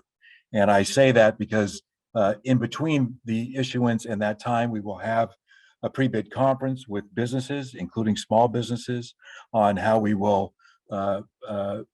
interact on this issue, answer any questions, more other questions about this that they can't ask unless the RFQ is issued. And so we'll have a pre-bid workshop and conference with them in March. And any conflict or questions that come in, as Alicia said, we'll endeavor to move quickly so that everybody is notified where they are. And I think I'd just say that the timing issue of the other one might allow those who have some kind of a conflict to be responsive to the second or third RFQ that comes down the line. But I want to make sure that the schedule issue is understood, because all of our RFQ process build in the opportunity for this kind of review, this kind of communication, and ultimately a resolution of the issues. And so in that regard, nothing's new here. Yeah. Thanks, Brian. Sure. Yes, Martha. Thank you, Mr. Chairman. This discussion of timing in terms of the timing of the decision-making of our internal staff what we're doing right now is exactly my concern, that we're developing this policy basically on the fly right now. And frankly, this issue of timing should be reflected in the actual conflict of interest policy. I am very concerned about the timing. I'm hoping that this delay of release of it for 30 days will be enough for Alicia to make decisions. And we really need to get a very good sense if Alicia has enough staff to make that decision. So I'm very concerned that maybe perhaps, in trying to push this RFQ forward, that we don't have enough time and staffing for staff, to make the proper decision in a timely manner. Obviously, I would love for this policy on timing of decision-making to be reflected in the actual conflict of interest policy, but I'm glad that we're having the discussion right now. Second of all, and I please excuse my ignorance, I don't understand these transportation projects and their how do they even come together? So obviously the first thing is the RFQ, which to me in Olympic term, those are qualifying trials. They all qualify, and then whoever gets top 3 gets to go into the final. So after the RFQ is released and people come back with their responses, that pool of people of the RFQs will then, those be the people that will qualify to submit a bid for an RFP, a request for proposal? Because I'm assuming that after an RFQ, an RFP follows. Is that true or not true? Not on professional services. It's just an Not on A&E contracts. On what's A&E? On professional services, it's just a RFQ. Architecture and engineering Yeah. contracts. And in this case, remember, this is these contracts are for what's called, as Tom said, professional services. And typically the way that we execute those here and other agencies do is through the RFQ process, there is first a call for qualifications. Those qualifications are reviewed by a review team here at the management level, and sometimes with the benefit of outside help as well. We review those and they are scored. And then once you score them and have them in an order, the top 3 or 4, depending on how many solicitations you get, we then go through an interview process. And we have an interview process with that, which is all laid out in the RFQ itself. It's in the background memo, and it'll be in the PowerPoint, if we can get to it, that Darren will go through on how we go through that process. And then we do a full scoring through presentation against all of the matrix that we laid out in the RFQ. And then we come back to the board, to me, and then ultimately to the board for a recommendation on that scoring and who we recommend to go forward with. And all the scores are available as well. All right. So Brian, we come to you on that. Okay, so Brian, help me understand. So then, for these professional services contracts, it's basically the RFQ. That's the only, thing that matters. But that's an RFQ that if we vote on it today and it's going to be, say, delayed for 30 days, that means that I just want to make sure that whoever is conflicted right now gets a chance to apply for this RFQ 4 and 5. That's why I'm. Yes. So I want to just a couple of things. I hope it's. We have enough time. Yeah. Yeah, I mean, I'm trying to be, I'm hoping to clarify this here, but if they're found to have a conflict on the PDS, that does not mean they cannot. Anybody who's found to have a conflict cannot apply or participate in the other one. Okay, And so they have an ability to do that.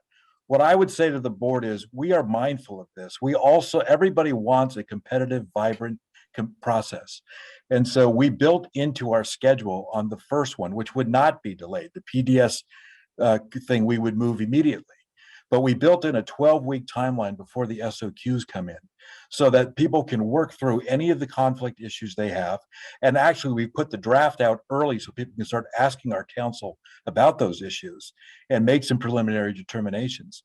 But we're going through that process. Those decisions are being rendered. Guidelines, our guidance is being developed, and we built in, and we'll have a workshop that's in our schedule with industry and small business. And the SOQs are not due for 12 weeks after we release this. okay. And so they'll all know where they stand. Now, if they are conflicted here, they are still eligible to compete in the other two. And what Tom is proposing is we don't lay out the RFQ for the other two immediately while this one's is out. We hold those for a 30-day period, and we push all of that schedule back for 30 days. And that schedule has built into it all of the same things we have for this one. Okay, now on the PDS, which is like the big contract, Yes. will that RFQ require an RFP? No, No, because generally A&E contracts do not. No, I'm talking about the program, Yeah. no, there's no RFP. There's no RFP, So for all these RFQs, there is not going to be an RFP. not on these type of contracts. That's All correct. right. So it'll be substituted by the interview process in a sense. Yes, because what we're after here on these kind of contracts more than anything else is qualifications. Yeah. Is qualified expertise to give us the services that we're looking for. And so it is a very common across the board in agencies and transportation circles for these kind of contracts to be qualifications focused. And that's what we are doing here. Now, I will say to you that we will go through a review process. Some will be invited back to present based on initial scoring. The final scores will be presented and a recommendation will be made to the board to ultimately execute. And all the scores will be made available. And so that's how we do this going forward. Can I ask a question of counsel of Alicia Fowler? Alicia, do you have the staffing necessary to make these decisions on conflicts pretty quickly with a quick turnaround? I appreciate the question, Board Member Escusia, and I do feel that I do. They're pretty amazing and dedicated team. You met a few of them earlier in the month, and there's more behind them. Now that we have the scope of work completely determined, it really has been moving much more quickly. And so I do feel I have the staff I need, but I really appreciate the inquiry. Obviously, I still want to have with you a discussion on conflict of interest policy. That policy is still ambiguous. But I just want to make sure because, you know, a lot of we're being asked to vote on something on certain assumptions, you know, but after hearing from Tom in terms of his 30-day delay, in addition to the 12 weeks that Brian is talking about, that's already built into it, you know, I mean, I would think that's enough time, you know, for you on a concurrent track, Absolutely. on a parallel track to make your conflict determinations. So, and if for some reason you feel that you can't do it, please let us know, you know, because, you know, I think we are here as a board to make sure that staff is not overwhelmed and gets the resources that they need. I appreciate that. Thank you. Tom? Thank you, Martha. Ernie? Yeah, many, maybe this is directed to Alicia, but many of the large agencies not only use legal staff, but they use legal staff for the conflict issue, but the mitigation issue is usually determined by the engineering staff or the operations staff. Is that what we're doing here as well?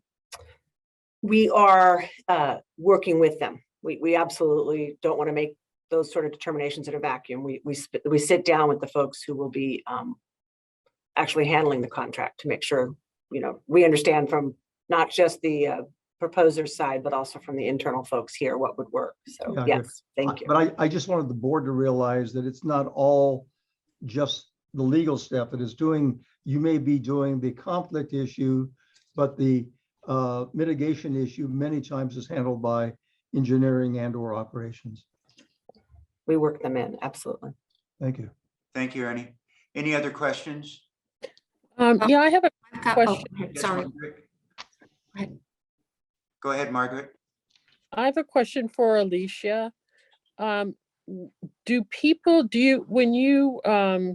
we issue these proposals, do you indicate right up front that people can come to you with a potential conflict of interest issue?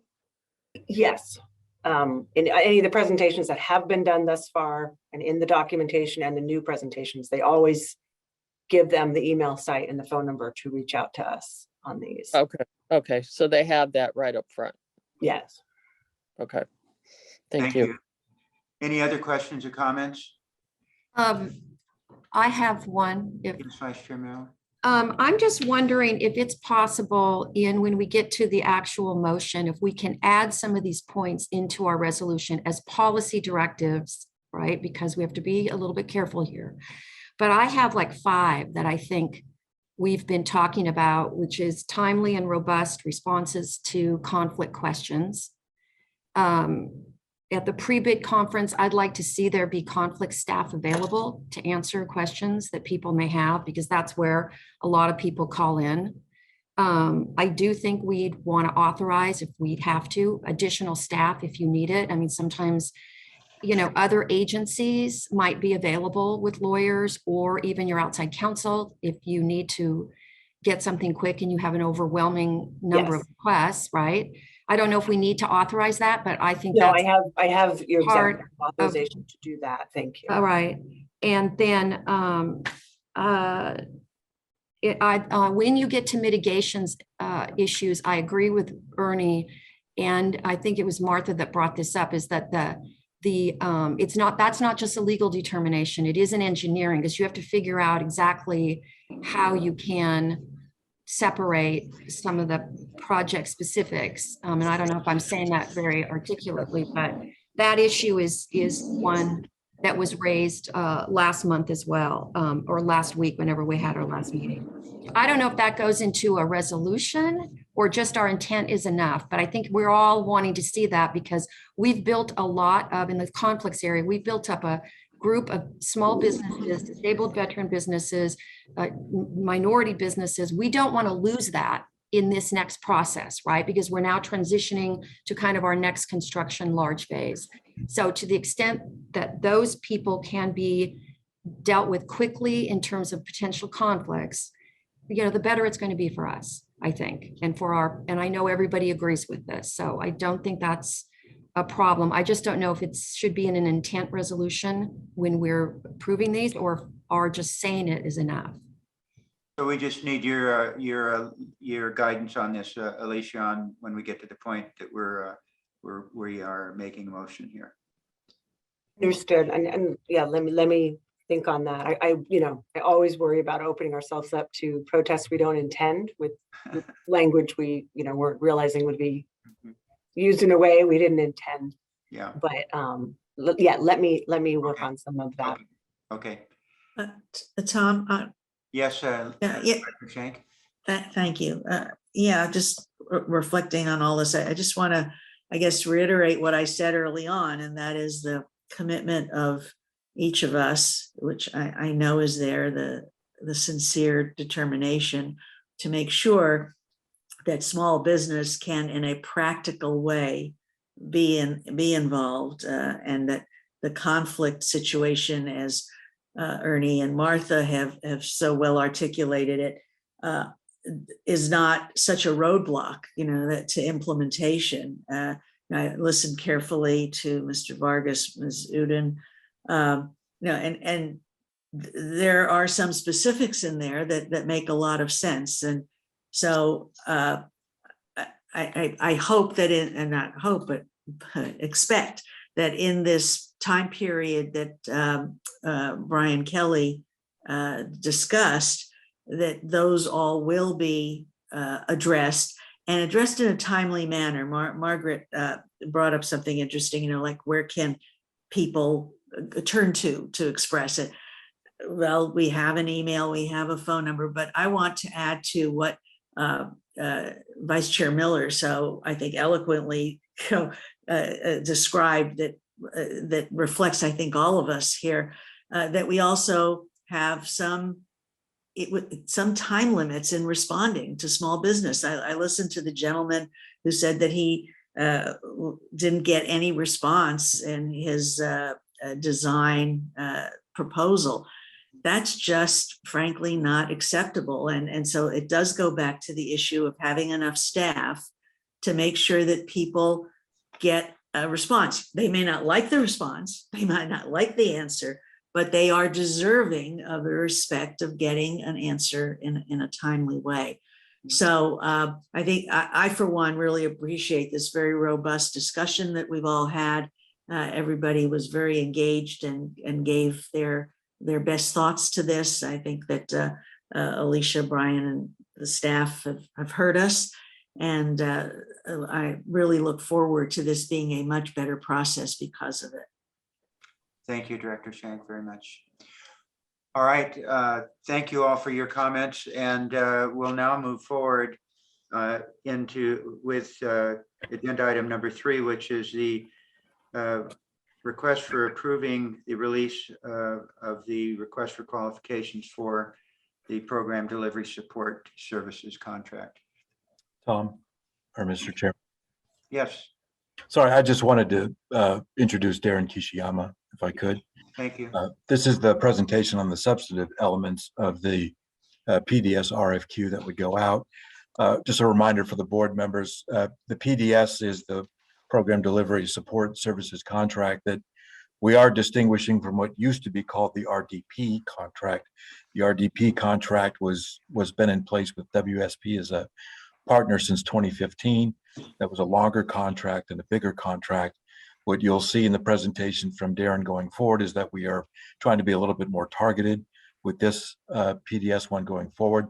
The duration is a little bit shorter, and we're really trying to target it to where we need the specialized or contracted help, and not in areas where state staff or other contract services are providing service. So you'll see in this presentation that there's a little bit more of a targeted approach to how we do this going forward. Also recognizing that we've been adopting what we call the form to function process, which is making sure that we have, state services doing state functions and contractors doing, contracted for functions appropriately. And so that's part of this as well. You'll see that reflected here. The last thing I'll say is what's an important element of this is the carefulness that we need to apply to the handoff between the RDP and the PDS as the new services come online. And so as Darren gives this presentation, he'll talk about a transition period for certain services that the RDP is applying now that we'd be moving to the new provider. And some of those have a shorter term transition and some of them have a slightly longer one. But that transition period is important. We talked a lot to industry about making sure that the transition or the handoff from one entity to another is done carefully so that we don't lose any services that are needed to move the program. So with that, Mr. Chairman, I'm happy to introduce Darren Kishiyama, who's been our Director of Contract Management, particularly on the RDP contract, and he's done loads of work on this PDS approach, and it's been, as I said, nuanced and delicate, but he's done a nice job. I'm happy to have Darren present to the board. So thank you, Mr. Chairman. Thank you very much, Brian, and welcome, Darren.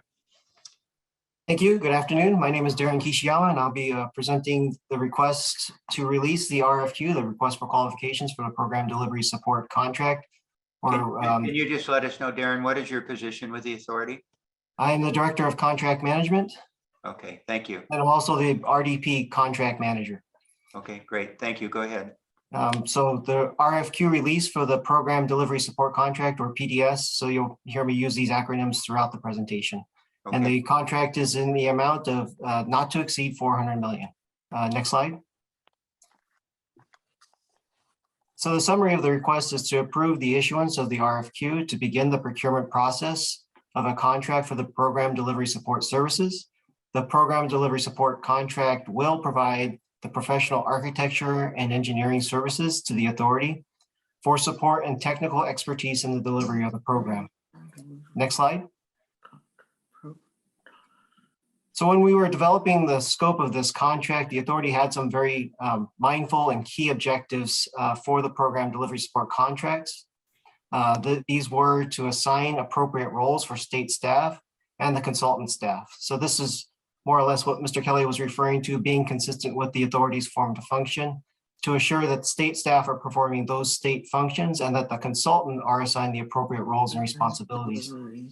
The authority will maintain the overall responsibility for the program direction, stewardship, oversight, and make those decisions that only state employees must make. Under form to function, state staff have been put into accountable roles. So over the past few years since we adopted the form to function, state staff have been assuming the roles that were previously performed by the current RDP. The second main goal that we were looking at was reducing the number of layers and interfaces between the varying different consultants that the authority contracts with. So the new PDS contract includes an additional scope element, optional to be put in place, related to the project and construction management services for the civil works. The last point being the scope of services to be provided under separate contracts or also accomplished with the state staff through form to function include finance, leadership, information technology, planning, sustainability, strategic comms and special projects, rail and operations delivery, safety and security to the operations, and construction management services for tracking systems and train sets. Next slide. Mr. Chairman, Yes, please go ahead, Director. can we ask, would you prefer we wait till the end or shall we ask questions as we go along? Are you asking me or are you asking? Darren? I was asking you to. I would prefer that we go to the end unless Darren is able to do this without losing concentration on what he's going to say next. I can go either way. It depends on again, some of these things I'll cover a little bit later in the presentation. So it might be best to hold it to the end. Okay. All right, go ahead, please. So this slide shows the current level of support provided by the RDP. We currently have 15 different tasks across the breadth of the authority that provides a variety of different skill sets and expertise to the various different functions within the authority. The authority provided the RDP provided the authority a team of resources to support the day-to-day management and delivery of the program. Next slide. So this shows the intended structure of the PDS contract. And you'll notice between the two slides that we're reducing the breadth of what we're covering with the consultant contract. So we will rely on the PDS consultant to provide the necessary skill sets and technical support under the authority leadership in the areas of strategic delivery, engineering services, real property, program management and oversight, environmental services, capital procurements, commercial and claims oversight, infrastructure delivery, quality, process improvement, and document control. You can see in the green that we're also showing the optional scope element of the project and construction management to support the civil works. Also, there are some notes below that show some of the things that we've done to shift the work actually to state staff. So that's primarily for finance and information technology. We also are reflecting a couple of future contracts, specifically for the high-speed rail technical expertise for rail and operations, safety and security, and potentially for the CM services for future construction projects for rail. Next slide. So in developing the scope of the PDS contract and to ensure the authority's objectives were achievable, authority staff conducted 2 outreach sessions with industry to solicit feedback.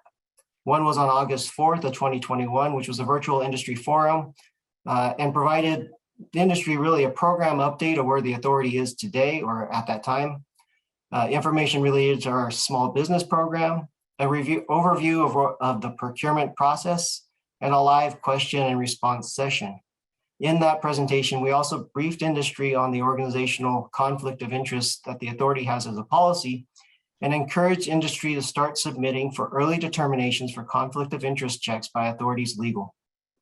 We followed the industry forum with one-on-ones with several firms that self-identified as intended primes in September to ask for them for more pointed additional feedback on the structure of the contract. The key takeaways from these meetings was that there was strong support to include contract management, the project and construction management for the civil works, and program and project controls into the PDS scope. The market was somewhat neutral on the proposed unbundling of the future rail and operation scope. It was noted at that time that actually there were several teams that were self-identified that were in the process of forming, but it was really unclear at the time whether or not all these teams would actually put together a bid for us. Other key firms were in the process of examining contracting strategy or looking for partners. A final key takeaway was that industry wanted to see a draft scope of the work as soon as possible. This primarily would help those teams form a more robust set of skill sets and also allow them to submit for early determinations for conflict of interest. So in hearing the industry, the authority posted a draft scope as well as the requirements for key personnel and additional expertise in December 23rd, 2021, and then followed it with a release of the entire draft RFQ January 13th, 2022. Next slide. So staff recommends a PDS contract term of 4 years with options to extend that will be dependent upon the performance of the PDS consultant. The contract value of the 4-year contract term is $400 million, but this also includes the revised scope areas such as the PCM element, and it also includes the performance regime, which I'll discuss below. This is a qualifications-based procurement. The actual contract amount will be negotiated and recommended when we present it to the board for award and approval. Things that we're also including in the contract are similar to what we have in the RDP. So we have small business, disadvantaged business, and DVBE utilization goals that are also included. So these are the 30% small business utilization goals, inclusive of the 10% DBE and 3% DVBE. So in regards to the performance regime, the agreement will also include a performance-based fee in order to align the PDS consultant's performance with the authority's objectives. This performance regime will be 5% of the contract cost or $20 million. The total performance-based fee will represent the maximum at-risk fee the consultant can earn. The milestones, deliverables, and allocation of performance-based fee weighting will be reflected in work plans that will be annually agreed upon. Next slide. In addition to the traditional qualification-based submittal, the authority will also be evaluating teams based on their program delivery approach and performance criteria. Pre-award audits will be conducted concurrently with negotiations and prior to execution and will complete before award. We're also adding in an additional pass-fail requirement, environmental, social, and governance efforts, which may include the environmental sustainability efforts, socioeconomic equity policies, and governance policies for a report will be incorporated as a pass-fail requirement in the RFQ. Offers shall provide information on their ESG efforts, which may include any efforts, policies, or reports. Next slide. So this is the proposed procurement schedule. If the board approves the RFQ to be released, the RFQ will be released on CalEProcure tomorrow or shortly thereafter. Within 2 weeks of the release of the RFQ, the authority will hold a pre-bid conference and a small business workshop, which was currently scheduled for March 3rd. Interested firms are invited to attend the virtual pre-bid conference to learn more about the requirements of the procurement and the importance of small business participation. The authority small business team will be hosting informational workshop following the pre-bid conference to provide a detailed overview of the small business program, small business compliance, and information on certifications that count toward the authority's small business goals.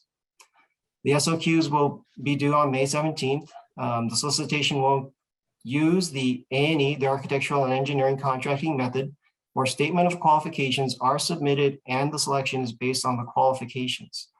Costs are not a factor in the selection, but fair and reasonable costs will be negotiated with the top ranked offer prior to executing a contract. We will come back to the board with a proposed contract for award. So you will hear this item again when the item is recommended for award at the August board meeting. Next slide. So to assure an efficient and effective transition of the workload between the RDP and PDS consultant, the current term of the RDP contract will need to be extended and amended to provide for these 3 transitions that we're showing here. We've identified 3 transitions where the RDP will develop will develop a work plan to describe the scope, schedule, and resource-based budget for these transitions. The shortest term for the transition will be approximately 3 months from the PDS notice to proceed, and will allow for the largest portion of the RDP workload to transfer between the 2 consultants. This is primarily for the work that has well-documented processes and is common for an A&E consultant. The medium-term transition is for work where the RDP will complete specific items of work to prevent a disruption in the delivery of specific critical deliverables. An example of this is the rod nods scheduled to complete in 2022. Specifically to the rod nods completed after 2022, those will be transitioned to the PDS consultant within the short-term transition. And so this would cover the 2 project sections, Palmdale to Burbank and LA to Anaheim. The longest term is expected to be up to 12 months or June 30, 2023. This is for work where the RDP is providing critical support and technical recommendations to the authority in the completion of the design build contracts. The PDS consultant will provide similar services, but the RDP will be performing non-duplicative support for disputes and claim management. You'll notice there's 2 dash boxes on here. Those are for those separate contracts for planning and sustainability and rail and operations, where we expect new contracts to be procured. So the transition timelines will be dependent upon those procurements for each of those contracts. Next slide. So when we look at the overall schedule, this slide shows the current term of the RDP contract and then being extended for just the standard scope until we reach the NTP for the PDS contract, which is expected to be in August of 22. We also show the 3 transitions, as well as the optional construction management services that has yet to be really determined when it will be applied or if it will be applied. And with that, this is the end of my presentation, and I'd be happy to take any questions now. Thank you, Mr. Kashiyami. I'm going to now ask members of the board for your questions. Ernie, I'll start with you. Tom? Tom? Yes, go ahead, Ernie. Yeah, I'd like to ask just a question. Is this a staff augmentation type of contract, or is it a performance-based contract? It's staff augmentation and it's performance-based. So the consultant staff will be producing work products that we can gauge and determine performance, so that we can, one, evaluate and consider how good they're performing as a consultant to the authority, as well as how good of a work product they're performing within the structure of the organization. Okay. In the military, that's very much like a cost plus award fee type contract, where you have quality evaluator evaluating the performance of a contractor. But what you're saying is you have a hybrid. The language in the RFQ talks about the contractor advising as opposed to making determinations in the field. So once we do that, if we start to give means and methods, we have no way of holding them accountable. But on the other hand, you're holding them to a performance-based contract when in fact they really don't have decision-making power. So you have a provision in the contract where you have 5% of the contract cost, which is $20 million, which tells me it's a performance-driven contract. So how do you make that determination, and how is that negotiated? So based off of the work plans that will engage with the RDP, we do gauge their performance on things that are fully within their control. So it's not something where the authority would get in and commingle or create a potential conflict as to who is accountable for the workload. We'll be clear with the work plan and the expectation sheets that we execute, that it is wholly within the consultant's capability to be held accountable for the work product they produce. Yeah. Now, one other question. Are we contemplating design build again, or are we looking at design bid build or some other mechanism of delivery? I'm going to take that, if that's okay. In this instance, going forward, that's a decision we want to make later. Because we're not on this contract, but on the ones that are pending, and you will get a briefing on momentarily.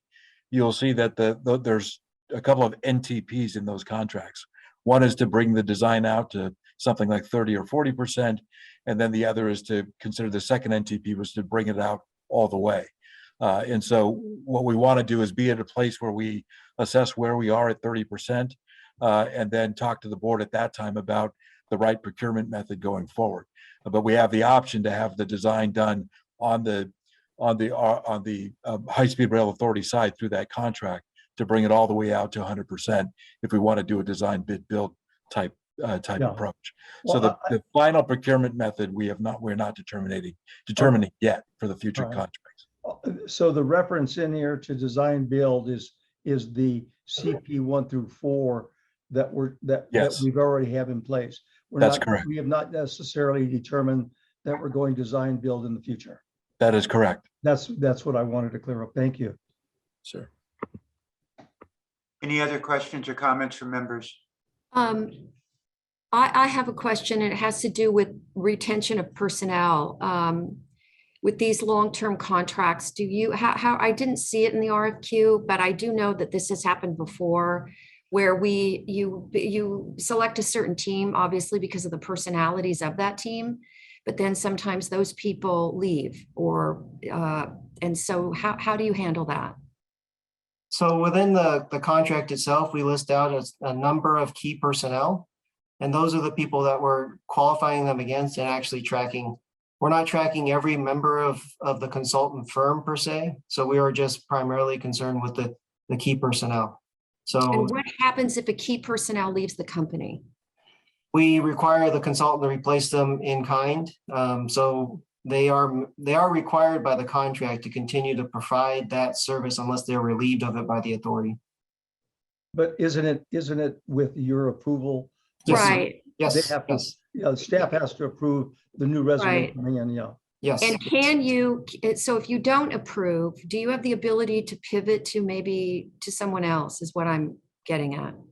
Or I would like to see you have more flexibility there, just because I've seen that happen in contracts where suddenly someone who was, the perfect person has left, and now you're having to deal with who's someone brand new. Right. Over the term of the RDP contract that since I've been managing, we've had similar issues, and we've had the struggle with trying to find the right qualified person to fill positions. We put the onus upon the consultant to continue to fulfill their requirements of the contract. So we give them that every effort to be able to comply with the requirements. I don't necessarily see any other contracts that really have the capability of providing the skill sets that we would need within this contract, because we are trying to be very clear and deliberate about the qualifications that we're seeking. Nancy, the leverage that our staff maintains in this type of contract is they have the $20 million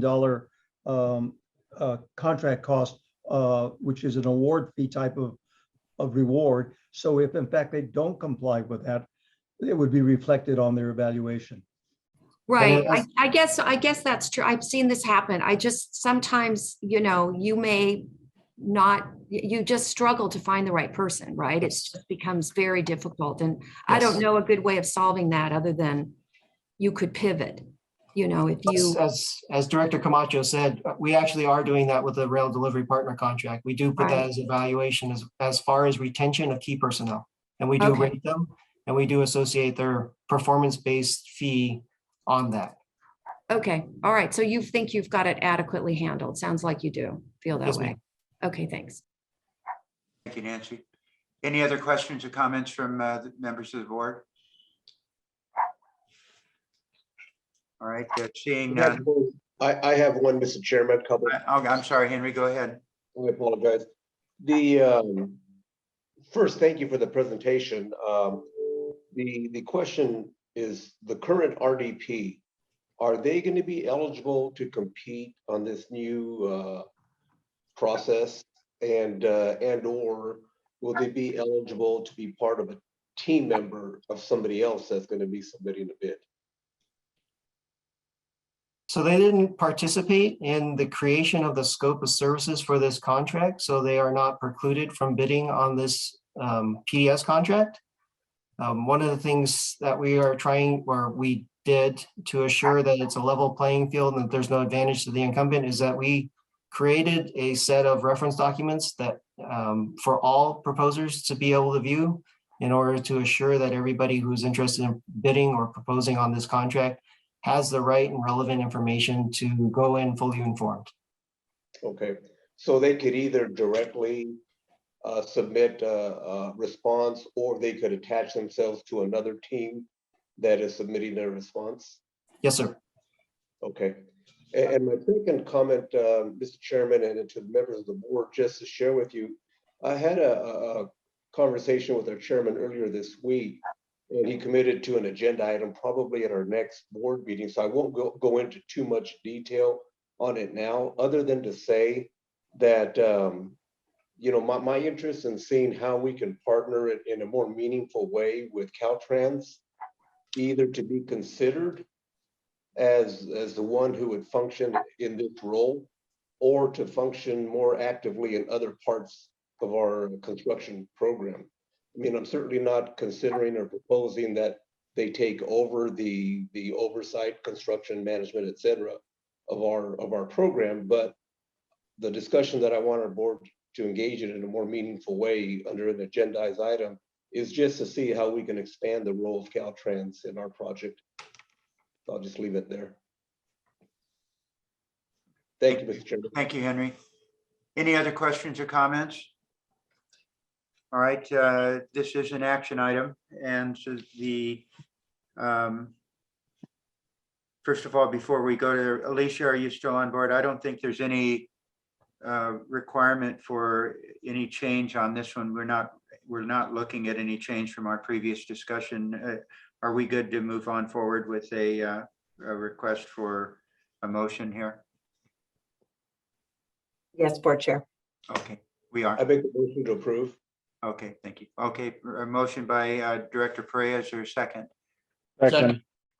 Second by Director Williams. Thank you. Please call the roll, Mr. Secretary. Tom, before you do that, Yes, please. did we not add something to that we were going to make an addendum that I think Director Miller provided to add to this motion? Yeah, let's go back to Nancy for a second.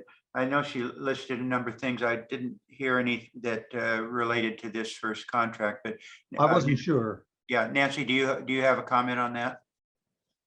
Well, I was thinking this was kind of an overall policy. Maybe it's not appropriate for this particular contract, but I don't see why not. Maybe someone. Okay, go ahead. Why don't we go through your. Educate me, sorry. Yeah, let's go ahead. Let's go through your list again. My list was, just a second. My list was to have a robust and timely response to conflict of interest questions by our staff. In the pre-bid conference, to add conflict staff there to answer questions. If you need additional staffing to be able to handle the workload, that we as a board are in support of that. And then that any conflicts mitigation determination include engineering staff. I think all that, Mr. Chairman, should be added to all three RFQs, you know, as a guiding policy.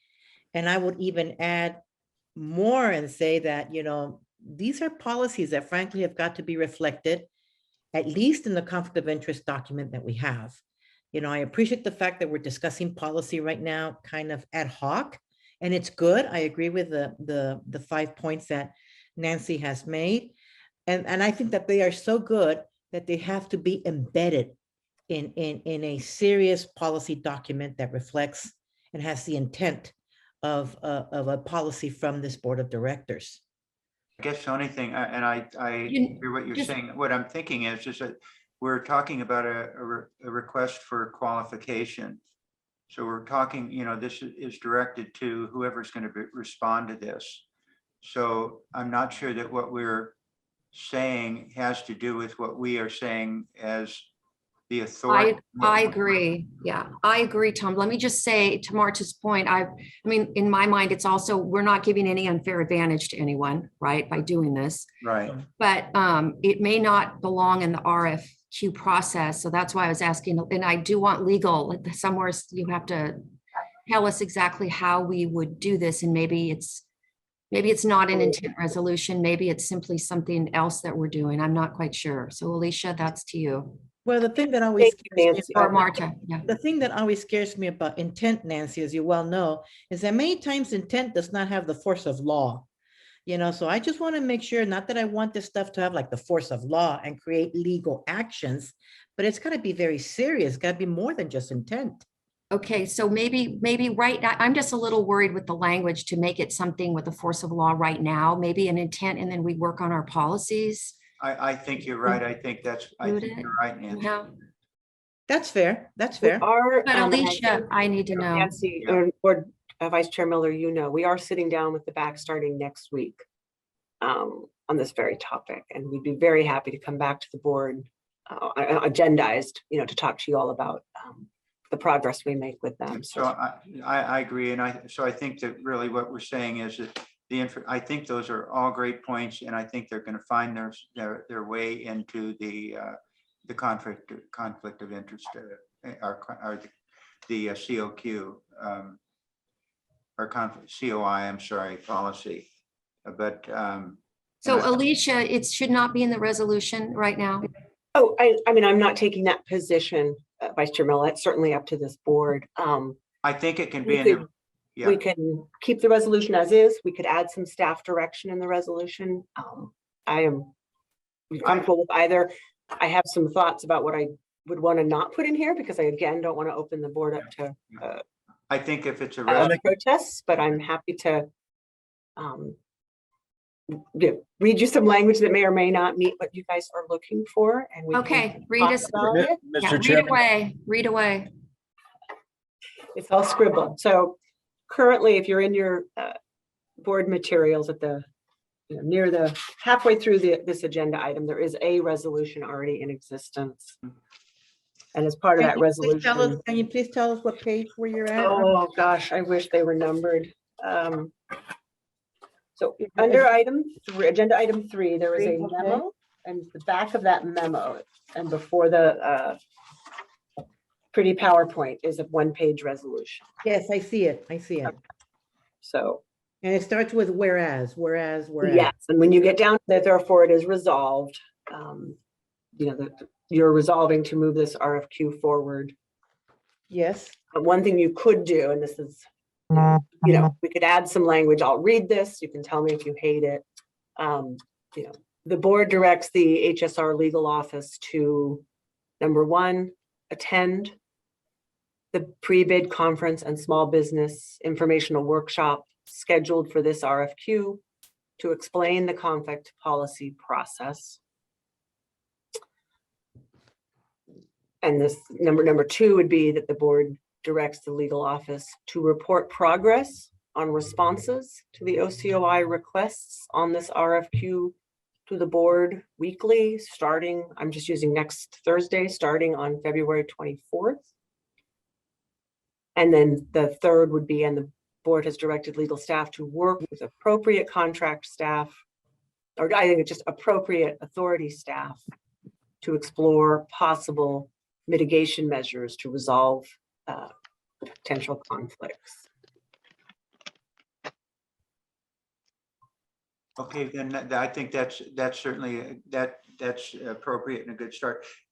A lot. I'm sorry. I mean, it's hard to. I'm just doing it verbally, but no, it's okay. And then Vice Chair Miller, on your 5, let's perhaps let's go over those and see which ones of those, if not all of them, would end up in the resolution, but they're not in the RFQ.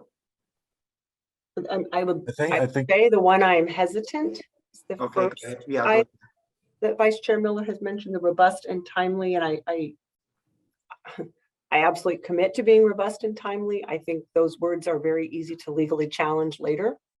They're very subjective. I think we've talked last month about timely. You know, when we receive a request, we reach back out for more information. We get more information. We have conversations sometimes about mitigation, but you know, define timely, some of that takes a while. And I would hate for someone to be able to challenge this wonderful RFQ because someone thought timely meant one thing and we thought it meant something else. Yeah. Well, the more reason why we have to have the discussion of timeliness in the conflict of interest discussion. Yes. One And I think reason why we have to have the timeliness issue addressed. That's where this discussion should be, in a conflict of interest discussion, not in an RFQ. Perfect. I agree. But I understand what you're saying. So let's take that language out. And I think Martha and I are in agreement that we need to, you know, the thing is just, we know that with this RFQ timing, there is a timing element. You know it too. So I don't think it needs to be in the resolution, particularly if there's a legal issue with that. Great. So what does that mean? That you're withdrawing your 5 points from being in? No, what I'm thinking is, I'm thinking when I go to the BAC, just honestly, when I go to the BAC next week, I'm gonna, this issue I'm sure will come up and we'll talk about that. And I will basically say, if anyone's feeling that they're not getting timely responses, they're gonna have to let staff know, let us know, right? Let the board know. I think, can I add something here? I think what Alicia just articulated to be added to the resolution covered all of the issues that Nancy had, with the exception of the requirement for robust and timely response.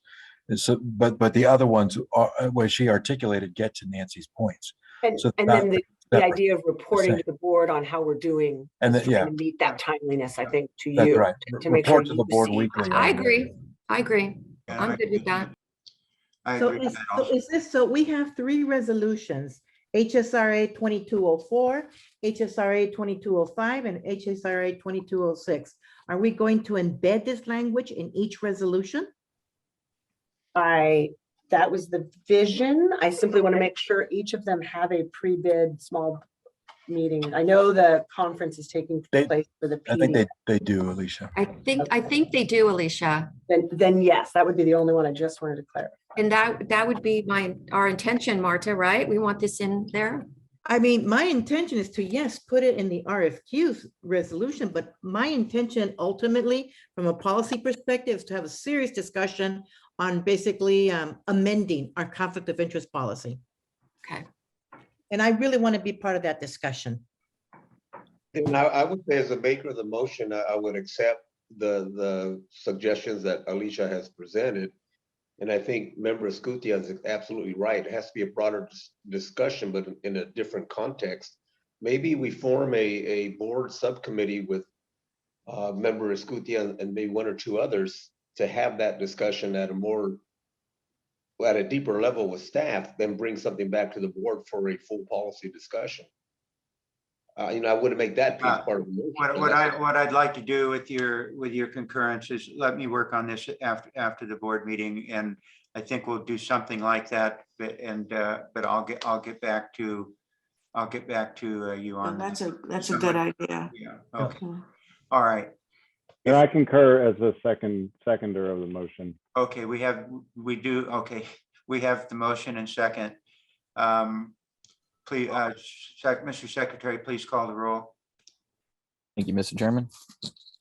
Director Schenk, Yes.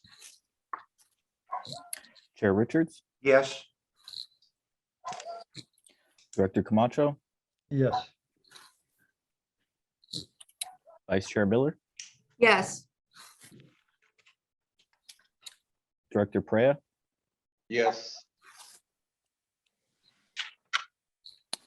Director Gilmetti, Yes. Director Escutia, Yes. Director Williams, Aye. Director Pena.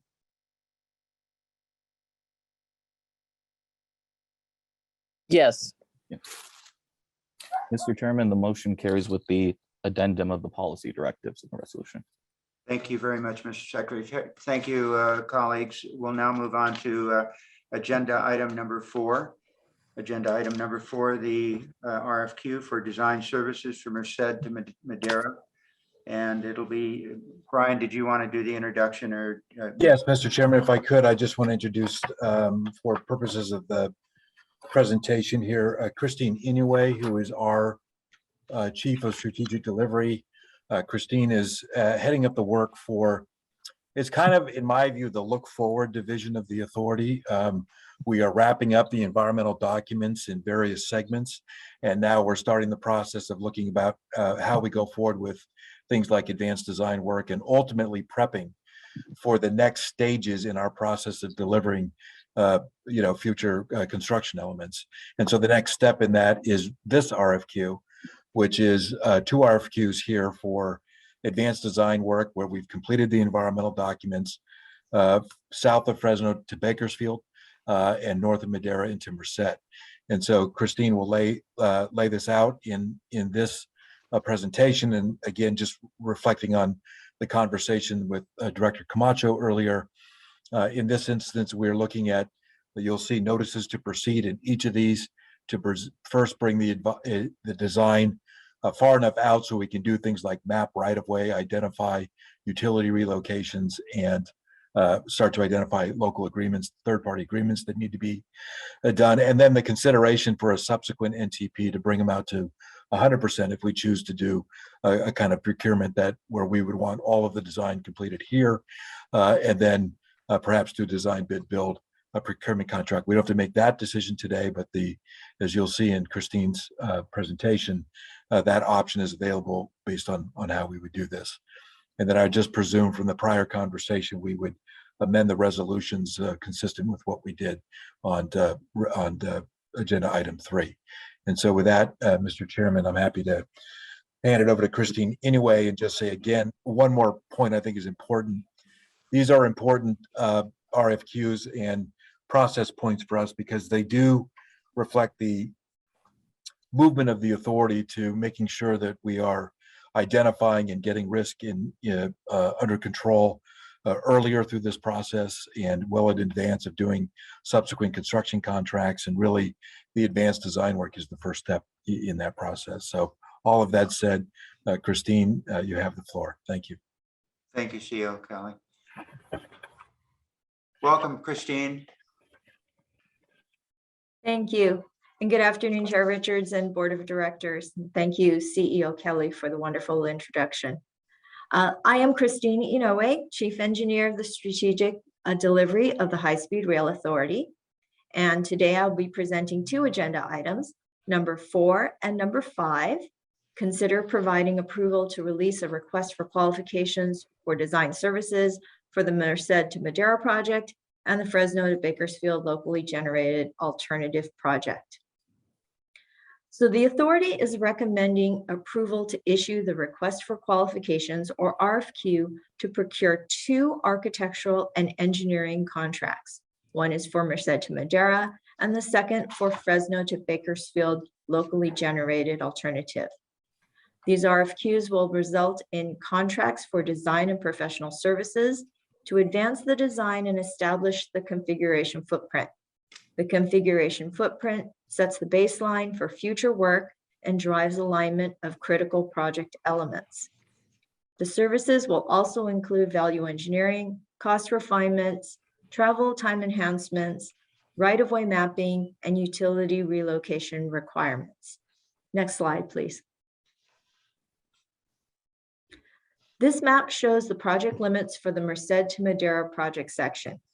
The total length of this section is approximately 33.9 miles within the counties of Merced and Madera. The section begins at R Street in downtown Merced. The authority is evaluating relocation of the approved at-grade station at Martin Luther King Jr. Way to R Street as an elevated intermodal station.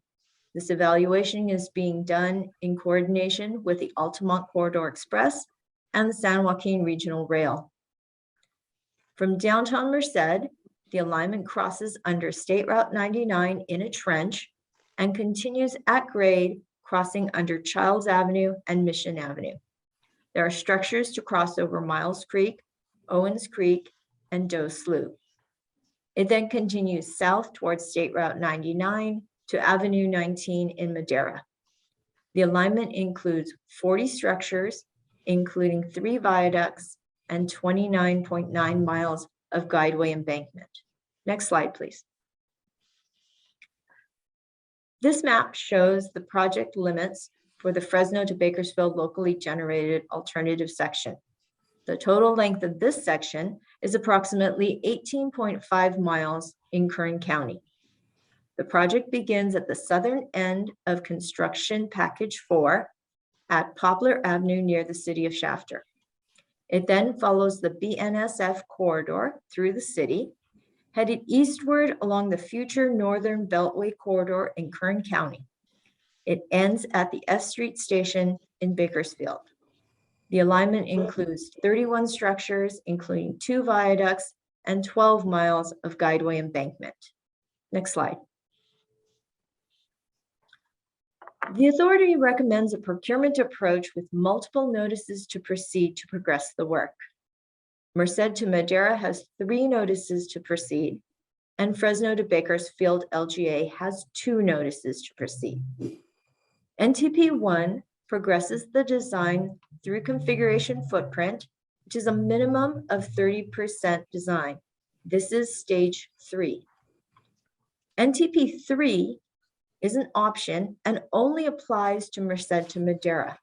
The work is the same as NTP 1 for the section between R Street and Martin Luther King Jr. Way. Next slide. NTP 1 and similarly the optional NTP 3 will include several key tasks and deliverables. Establishing the project configuration footprint by progressing design and conducting value engineering, refined project costs, studying travel time enhancements, updating project risk assessments and schedule, right-of-way mapping, identifying utility conflicts and relocation requirements, and developing third-party agreements. Next slide. Previous slide. Thank you. The NTP2 option includes the work to final design and construction ready documents. This is stage 4. Next slide. NTP2 also includes several key tasks and deliverables, including final design and specifications, constructability and construction staging plans, updated project risk assessments and schedule, and begin securing environmental permits. The approved configuration footprint from stage 3 provides enough design certainty for right-of-way acquisition and utility relocations to begin as the final design is being completed. So the right-of-way acquisition and utility relocations can then start in late stage 3 or in stage 4. Next slide. The contracts will have similar terms. For Merced to Madera NTP 1, the contract term is 2 years, 3 months, and the contract value is $41 million. This is consistent with the expenditure authorized by the board in December 2021. NTP 2 is an option at the sole discretion of the authority. The term is 2 years, with some work being done concurrently with NTP 1. The amount for this work is an additional $103.4 million, and the authority would request separate approval and funding for NTP 2. NTP 3 is also an option at the sole discretion of the authority. The term is 2 years, 3 months, and the work may be performed concurrently with either NTP 1 or 2. The amount for this work is an additional $6.8 million. For Merced to Madera project section, we are only requesting consideration for NTP 1. Next slide. For the Fresno to Bakersfield LGA NTP1, the contract term is 2 years, 3 months, and the contract value is $44.9 million. This is also consistent with the expenditure authorized by the board in December 2021. NTP2 is an option at the sole discretion of the authority. The contract term is 2 years, with some work to be done concurrently with NTP1. The amount for this work is an additional $72 million, and the authority would request separate approval and funding for NTP2. And similarly, for Fresno to Bakersfield LGA, we are only requesting consideration for NTP1. Next slide, please.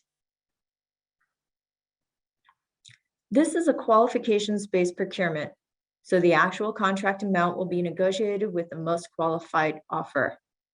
Contract includes provisions for a performance-based fee structure. The fee range is limited to between 8% for satisfactory performance and 11% for exceptional work. Deliverables, measurable activities, and milestones will be included in an annual work plan. And then performance will be evaluated respective to the work plan targets and these measures. Performance-based payments will be made on a schedule from the negotiated terms. In the evaluation, the authority will qualify offers for the full scope of work, but we are only requesting consideration for NTP1 for both RFQs today. Pre-bid audits will also be conducted prior to contract execution. Next slide, please.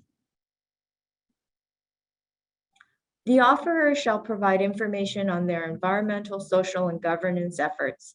This may include any environmental sustainability efforts, socioeconomic equity policies, governance policies, or reports. The authority is including the firm's ESG efforts as a pass-fail minimum qualification element in the RFQs. The contract also includes small business, disadvantaged business enterprise, and disabled veterans business enterprise utilization goals. These goals are 30% for small business, 10% for DBE, and 3% for DVBE. Next slide, please. The schedule for both procurements are shown here, and these are the scheduled dates that we have in the draft RFQ and draft contract that is in your board packets. It does not reflect some of the conversation or discussion that that's happened during this board meeting. So with board approval, the RFQ release date is February 18th or thereafter on Cal eProcure. A pre-bid conference and small business information workshop is scheduled for March 2nd. Statement of qualifications are due in April, and the anticipated notice of proposed award is expected in May, and a return to the board for consideration of approval to award the contracts in July. Contract execution and NTP1 are scheduled for late July. Next slide. And that concludes the presentation. Thank you for your time and your consideration today. I'll be happy to take any questions. This is Lynn. Maybe a question, just clarification for Brian. So on the timeline that Christine had, how will that change? I think if I understand the proposal from the chairman correctly this morning, essentially you would push it all back 30 days for each element. So we would hold the formal release of the RFQ to March 18th instead of February. And you would have to conform, I think you would have to push each of the dates after that back 30 days. That's what I was. correct. Good. Thank you. Thank you. Any other questions? Yes, any other questions, please? Okay, seeing none, this is item number 4, this design services contract for Merced to Madera. Do we have, well, first of all, with regards to a resolution, Ms. Fowler, can you give us, can you read the resolution as it will read, which will include the changes that we've made? Absolutely. Thank you. So after the existing, therefore it is resolved paragraph, we will add a paragraph that says, the board directs the HSR legal office to 1, attend the pre-bid conference and small business informational workshop scheduled for this RFQ to explain the conflict policy process.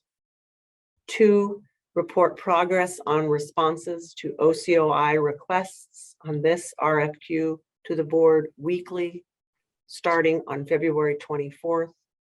And 3, work with appropriate authority staff to explore possible mitigation measures to resolve conflicts. And where exactly in the resolution would that be, Alicia? Would it be therefore be a resolve, or would it be a whereas? It would be a therefore it is resolved. Got it. Thank you. I would propose it coming after the very first paragraph. Okay, thank you. And Mr. Chairman, would we also, it might make sense to incorporate your proposal here by saying the board authorizes authority staff on or after whatever the date is. We Yes. said March. Yes, yes. to That's what I, issue. yes, Yep. thank you, Director Williams. That should be incorporated in the resolution also.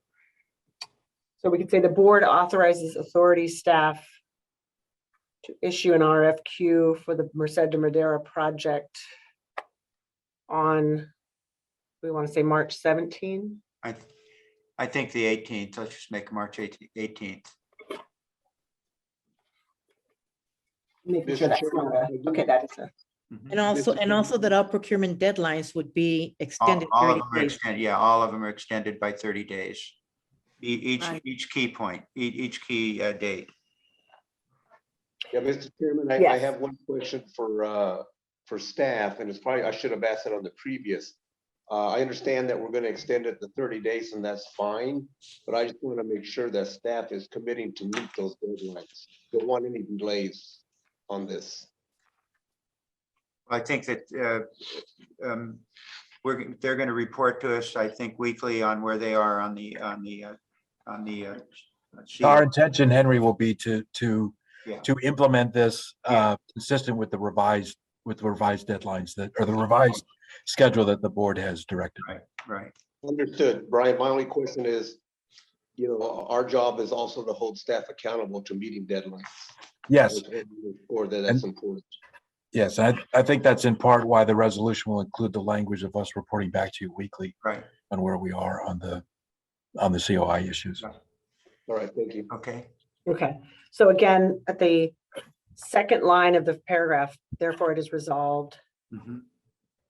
You've authorized staff to issue an RFQ for design services for the Merced to Madera project on or after March 18th, 2022.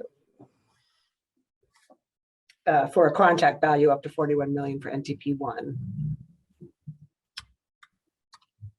And you've got all the language in there with regards to stating that all the key dates beyond that will all each be extended by 30 days. I think that they have to as a matter of practicality. Yes, yes. It Okay, wasn't, okay. those Fine. dates aren't addressed in the resolution. That's correct, right? As long as you don't need to state it, that's fine. Okay. Everybody good with that?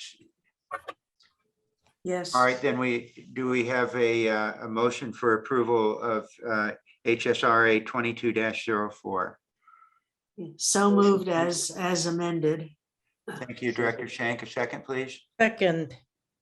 Is that Director Escutia? Yeah, believe it or not, yeah. I love you, Get some Martha. work here, Martha. Well, I have to reward movement, Well, thank you so much. We appreciate it. Mr. Anyway, Chairman, we have a just for the motion. record, I think you misspoke. Did you misspeak on the number? It should be HSRA 22-05, or am I looking at the wrong one? Yeah, 05. That's correct. Yeah. Oh, you know what? In my book, everything was put in one in the binder. It was one column from what it was supposed to be. So okay, 05. Thank you, Director Williams. All right, we have a motion and second. Mr. Secretary, please call the roll. Thank you, Mr. Chairman. Director Schenk, Yes. Chair Richards, Yes. Director Camacho, Yes.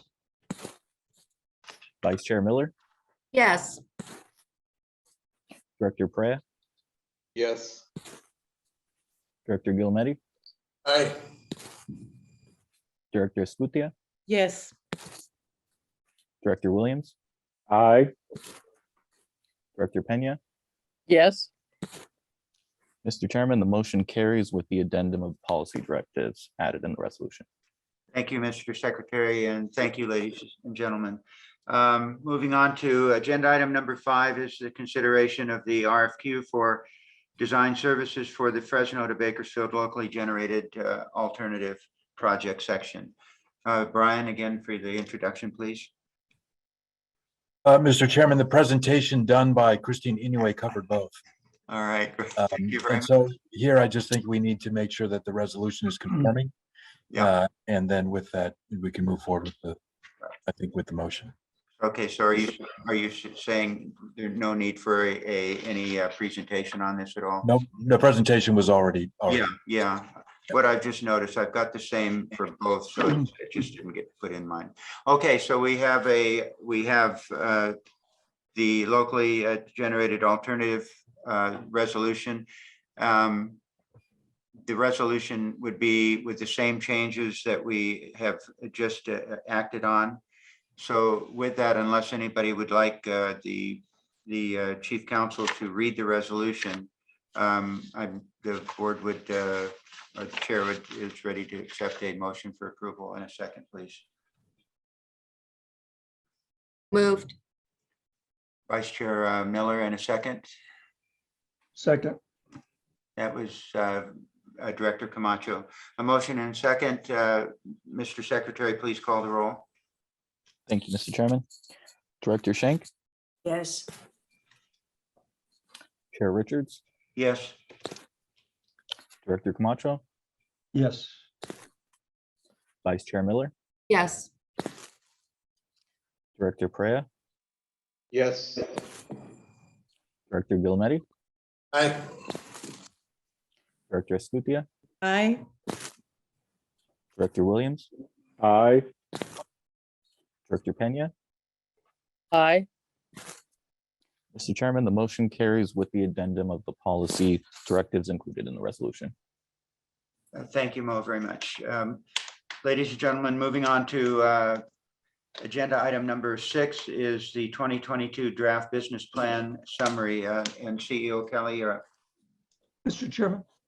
Hmm. Yeah, one quick question. I mean, Yes, go ahead, Ernie. My video won't go on because it says that the host has stopped it. Not that I need to be seen, but I just thought that it's easier to talk. Okay, thank you. I think hopefully IT has heard that and we can make an, is this on your end, Ernie, or on our side? It says the host has stopped the video. Oh, okay, that sounds like our side.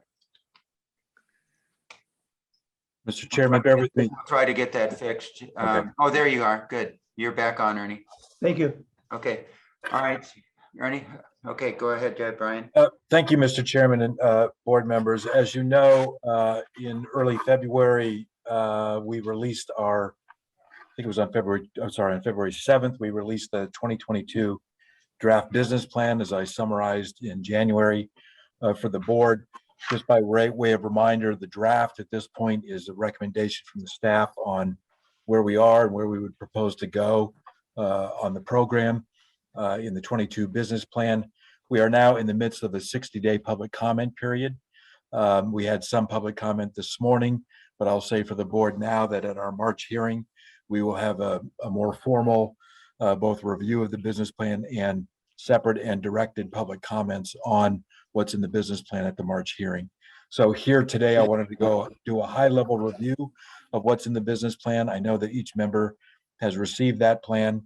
We are entering a period where we will go into some legislative hearings to get legislative comment on the business plan.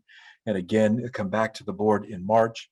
In April, we will come back to the board for any amendments, revisions to that plan, and a final adoption so we can submit it to the legislature by May 1st under the statutory requirements. So with that said, if I can pull up the presentation, I'll go through this as quickly as I can. I'm mindful it's been a long hearing. Can we pull up the PowerPoint? Maybe. There we go. Okay, thank you. All right, next slide, please. Okay. Wait. Sorry, guys, this is the wrong PowerPoint. This is the CEO PowerPoint. We want to go back to the 2022 draft business plan PowerPoint, item number 6. Great, thank you. Perfect, right there. Okay, by way of reminder, the business plan is required by the Public Utilities Code section 185033 every 2 years. This is a slightly different business plan, mostly because we're affected like everybody else in the world by COVID, and our 2020 business plan was not released until spring of 2021, which was just 10 months ago. So the COVID-19 impacting the timing and cadence of the business plans. We've designed this one to be a little bit of a bridge document between what we just released and what we're proposing to come back with more substantively in the 2023 project update report we owe the legislature next year. And so in some ways, we don't have a ton of updates over where we were just 10 months ago, but there are some important things that we highlight in here and new opportunities that we discuss, as well as updating status of where we are in the program. This 2022 business plan, as I said, is a bit of a bridge document, updates on progress and new opportunities since April of 2021, includes limited updates to forecasts and previews what we'll cover in the project update report. Next slide. The most significant change from April 21 to today is the reemergence of our federal partner as a funding partner in high-speed rail and public transit infrastructure generally. As you all know, the Infrastructure Investment and Jobs Act was enacted by Congress in, I think it was in December of 2021. And we have identified opportunities to compete in no less than 6 different federal funding pots where we've identified roughly between $60 and $70 billion of new funding over the next 5 years in various pots that we have an ability to play in. In addition to that, there's a bill pending at Congress now called the Build Back Better bill, which has a provision in it that is specific to high-speed rail, a $10 billion program for high-speed rail projects specifically around the country. And so we are evaluating federal programs and we are developing a grants strategy. It's important to remind the board and the public that certainly under the Biden administration, we've had a very helpful partner to date on federal funding for this program. Not only did we see $1 billion come back to this program that the prior administration tried to rescind, we also were the recipients of a $25 million grant in November for work that we're doing in the city of Wasco. And so now with new opportunity, we intend to compete vigorously for additional federal funds as we go forward. In addition to that, at the state level, Governor Newsom has included in his budget proposal roughly $15 billion transportation infrastructure investment plan, including again the request for $4.2 billion of our remaining Prop 1A funds to be appropriated for this project. Nearly $4 billion, $3.75 billion for rail and transit investments around the state, including grade separations. Some $750 million for active transportation projects, which are typically pedestrian and bicycle safety projects. Some $1.2 billion for port-related or trade corridor investments to help with supply chain issues, and some $400 million for climate adaptation projects. Next slide. The opportunity that is presented for us and that we hope we can work out in communications with the legislature in the months ahead is the ability to clarify how these funds can be brought to bear for us to do some important things. For example, we've had indicated in the prior business plan that because of budget constraints, we may be limited to a single track in the Central Valley, but we think with the availability of new funding, we'll have an opportunity to fund a 2-track initial operating segment in the Valley invest statewide in the advanced engineering and design work, like we just approved for Bakersfield and Merced, but to other segments where we finish the environmental work around the state. An opportunity to leverage new federal and state funds for targeted statewide investments, particularly in shared corridors in the Bay Area and Los Angeles Basin. This could be things like helping Caltrain finish their funding for Caltrain electrification in the Bay Area. It could be funding for the single station in downtown Merced instead of two different stations. And in Southern California, as an example, it could be for early grade separations that in the short term help a Metrolinx corridor, but will also help our corridor by the time we get there. So there's an example of some kind of shared corridor investments that can be made. And then particularly as the Build Back Better bill, as we see that resolve in Congress, there is an opportunity to advance a longer term funding strategy about how to put the funding pieces together to emerge from the Central Valley and connect to the Bay Area as soon as possible.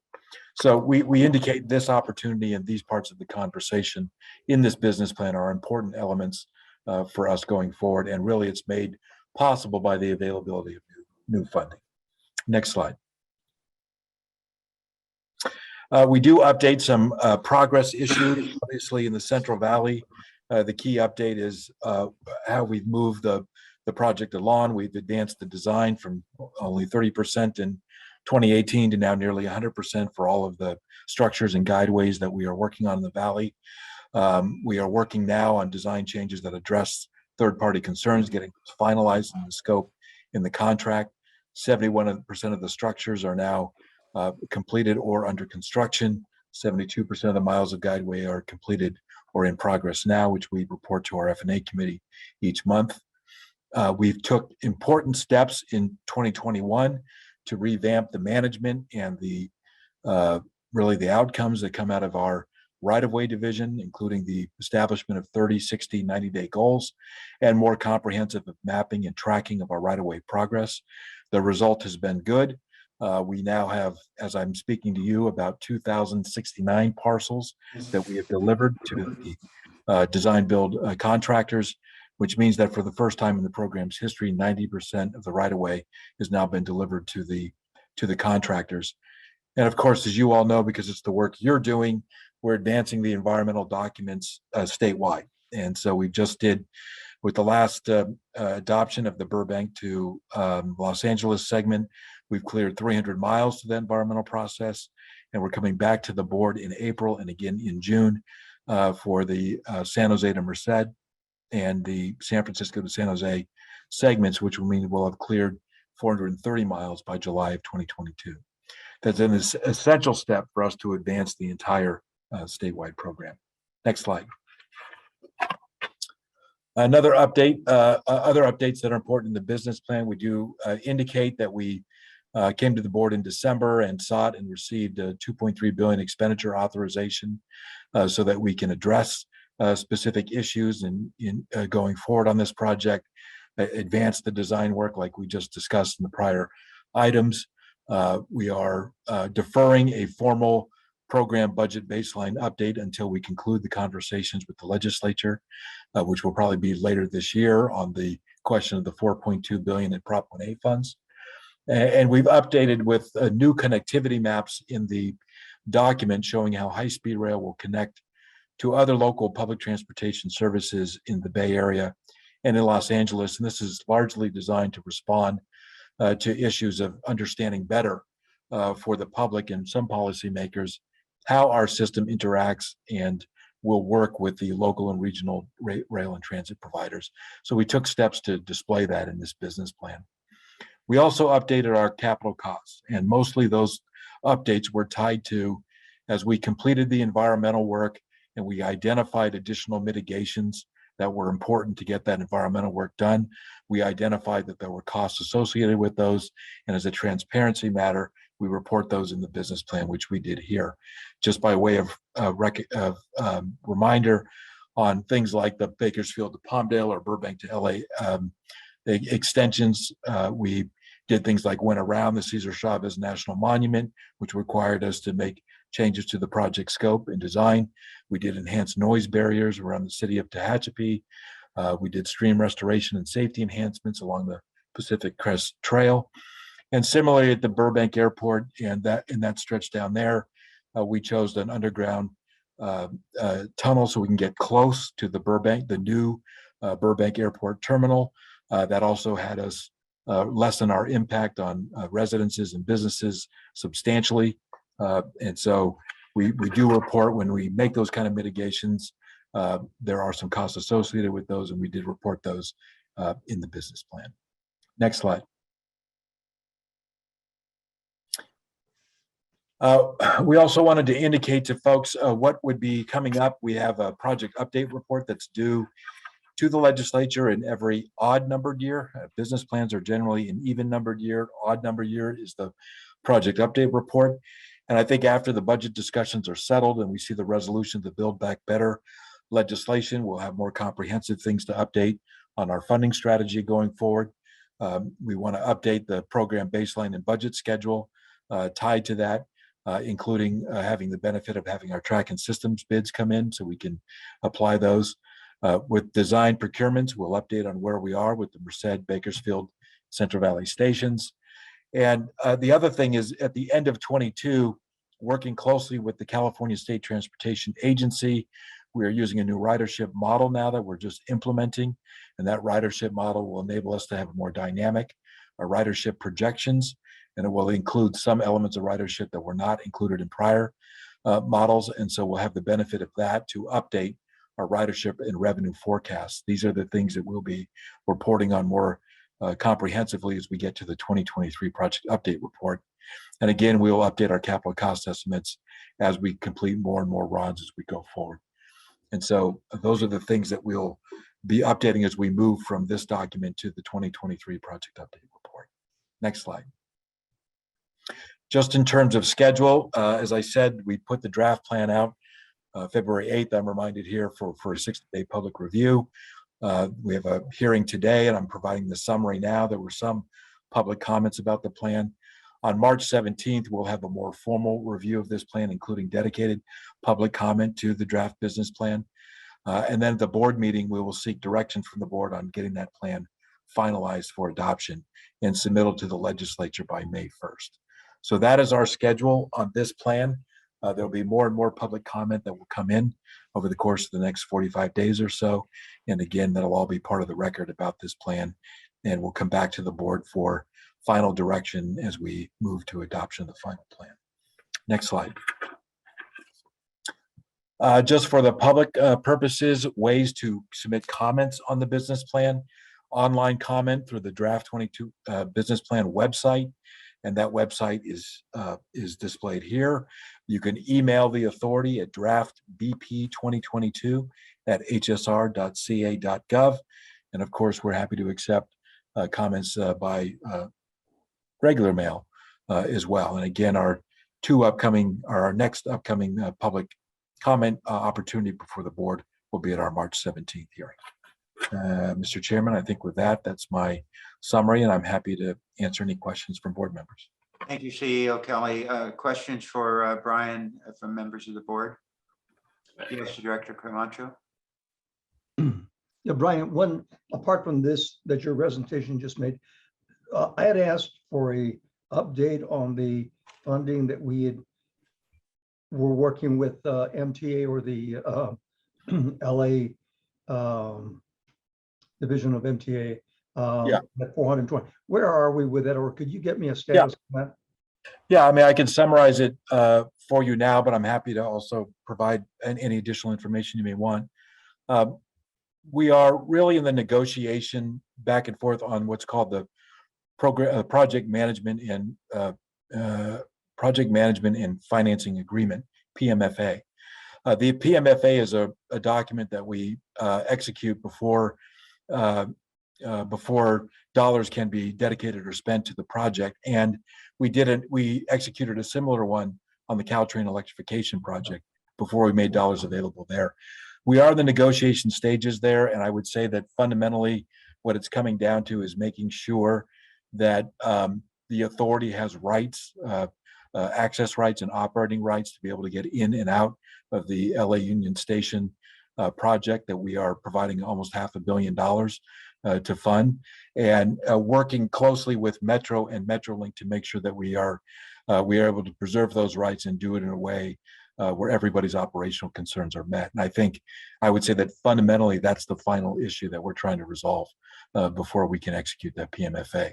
But I'm eager to do it, and we're hoping to bring it back to the board soon. Great, thank you. I think it would help us politically at the end of the day. Sure, I Thank don't you, sir. disagree. Thank you. Thank you. Thank you. Thank you, Ernie. Any other questions or comments for Brian? Brian, did I hear you say we got the grant for Wasco? We did. Yeah, that was announced, I think, in November.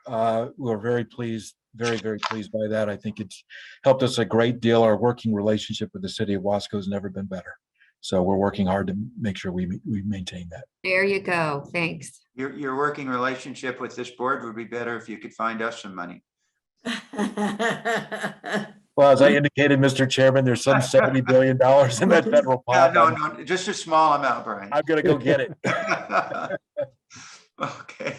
Thanks for the All work right, on thank you. Wasco, Thank Brian. you. Director Williams, did you have something? No, I was just chiming in on my camera's not working. I was chiming in on the Wasco thing. Just appreciated the partnership and the hard work of the staff on that. Thank you. Right. Thank you, Director Williams. All right, moving on to Mr. Chairman? Yes.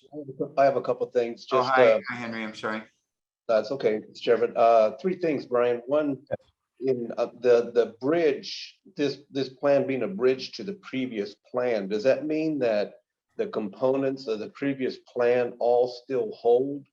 Or will this plan be replacing that plan? Yeah, I think as we indicated in the draft business plan, our proposal for how we would move forward, the things that we want to achieve next, our estimates for doing it, we have not changed. And so we still want to get to an operating segment between Merced and Bakersfield as the initial building block of the system. And we maintain all that here. We are certainly making other moves. Where I think we need clarification from the legislature, candidly, on when and how we will be able to utilize the $4.2 billion in bond dollars that are holding out. And I want to say, respectfully to all parties, we're all trying to bridge differences on this, but we do need to get a uniform policy recommendation on how we're going to move forward. And I think that's important. And I would hope that we have that in place through this budget conversation, so the project update report can be clear on exactly where we're going and how we're going. And so I'm really hopeful that this is the year we can resolve those things. And I would just observe that sometimes, new federal or state funds can be big helpers in making sure we can get an agreement in place. And so we didn't change much, and we want to see some things resolved that need to resolve with the legislature and other places, and then we'll update more things in the 2023 project update report. Okay, so one question I have is, in the previous document, it says that we're going to commence testing of the electrified high-speed rail system in 2025. We're going to certify trains by 2027, and the trains will be in service by the end of the decade. And if I heard correctly in this presentation today, that says that delivery will be as soon as possible.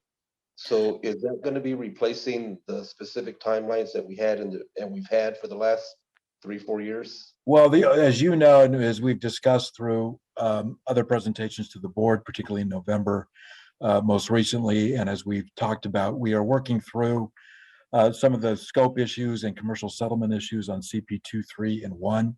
And as we do those, we'll be evaluating any schedule impacts. We'll update that when that work is concluded, but it's not concluded right now. We continue to work through it. And when we do, we'll update all schedule-related impacts tied to that. And so we've indicated we would conclude that work, we hope, in the Q2 of 2022. And so as we do that, we'll update as soon as we can. But I don't have all of that settled yet, but we're working through it. Okay, because I mean, we all know part of a business plan is the timelines, the delivery schedules. And I think what we owe the taxpayers and what we owe the governor, the state legislature, and the federal government with all the money they're committing is a schedule that we can live with. So yeah, I hope you get that data sooner rather than later. And the last point I just want to make, I know you're in the comment period for this plan, but I just want to emphasize, at least speaking for myself, a single track does not work and will not work in the Central Valley. I mean, if we are the spine of this system, you can't operate at 220 miles an hour with the timelines that we're promising on a single track. You know, the research I've done in other countries, yes, you do find single tracks, but they're on secondary lines, not on your primary line. So, you know, I know money's been an issue. It looks like we're getting money, but I think we need to make a strong commitment at some point, and I'm hoping in this plan that we will deliver a two-track system. Well, I do too, and I think I would just say that the single track option was initially put in the last business plan totally as a response to our budget constraint. Hopefully with new federal money and state funds, we can address that issue, and we are pretty clear in this plan that that is our preferred option. That's what we'll be pursuing federal funds primarily for, is to make sure we can settle that issue. Thank you. Thank you. Thank you, Henry. All right. Thank you, Brian. Item 7, ladies and gentlemen, is the CEO report. So you're still on, Brian. Okay. Thank you, Mr. Chairman. Board members, again, this is the monthly CEO report that I provide to the board each month. Next slide, I'll go through the issues that I'm going to cover here. The first is a little bit of a primer for the board members on what's coming to you in April, which is the San Jose to Merced project section final EIR EIS. We're hoping to bring that before the board for your consideration at our April board meeting. I want to talk to the board about something that I've discussed at different levels with the chairman and I think Mr. Gilmetti on a tunneling workshop that we'd like to do with the board in March. I have to update you on some change order updates as well as contract extensions that we have worked through. And so I'm going to go through each of these, and again at the end I'll be happy to answer any questions. So with that, let me start with the update on what's coming to you all on the San Jose Merced final environmental document. First of all, on Friday, February 25th, we'll be publishing the final EIR EIS for the publicly released, or will be publicly released for the San Jose to Merced project section. NEPA requires a 30-day waiting period prior to considering certification or approval of the document. So we're putting this really about 60 days in front of our April hearing, but we have to do that for NEPA purposes. At the April 20th, 21st board meeting, which will be a 2-day board meeting, as all of the environmental consideration meetings are, we will consider certifying the final EIR EIS as the CEQA lead agency, approving the preferred alternative and related CEQA decision documents, and directing the authority CEO, myself, to issue the record of decision under the authority's NEPA assignment. This is part and parcel of what we do at all of these board meetings where we consider the environmental document. Next slide. Again, just as a sort of broad reminder, this is the San Jose to Merced section. This is a section that is approximately 90 miles long and connects the Central Valley with downtown San Jose. There's upgrades to the existing rail corridor between San Jose and Gilroy, including Diridon design variant, dedicated high-speed rail infrastructure through Pacheco Pass in San Joaquin Valley connecting to the Central Valley Y, and 2 tunnels in this section, which is a little bit of a foreshadow to something I want to talk to you about next, but two tunnels in this section, one 13.5 miles and one about 1.5 miles in the Pacheco Pass, including a tunnel design variant. There are 2 stations involved here, the downtown Gilroy station and the San Jose Diridon station, and 2 maintenance facilities, South Gilroy Maintenance of Way facility and a maintenance of way siting near Turner Island Road. Next slide. Again, just some of the statistics on this, 88.8 miles, close to 90 miles long. The viaducts combined, 15.2 miles of viaducts, 26 miles of embankment. You see the tunnel numbers, 15.1 miles of tunneling through the Pacheco Pass. We crossed some 141 different water body crossings and a total number of roadway crossings of 29. Total number of permanent public and private roadway closures, 8 from San Jose to Gilroy and 7 from Gilroy to Carlucci Road. Next slide. As all of these CEO documents reflect every time we talk on them, that we've been talking about these things for some time.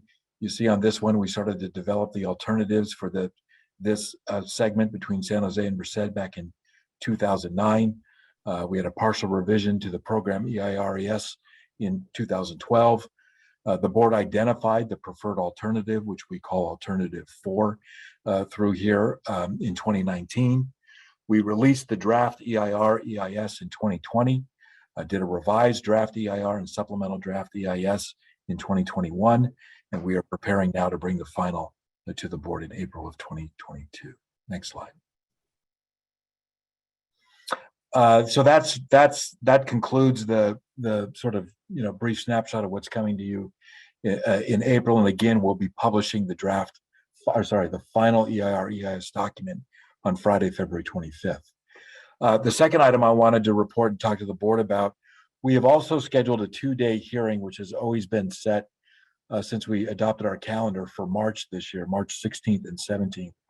And what we would like to propose here is doing one day, I think we're proposing on March 16th, to have a workshop specifically on tunneling and tunneling issues that we have on this project. The reason we think this is an important thing to talk about is the 3 segments in the state of California for our phase 1, the entirety of our phase 1 segment that have tunnels account for about half of the program.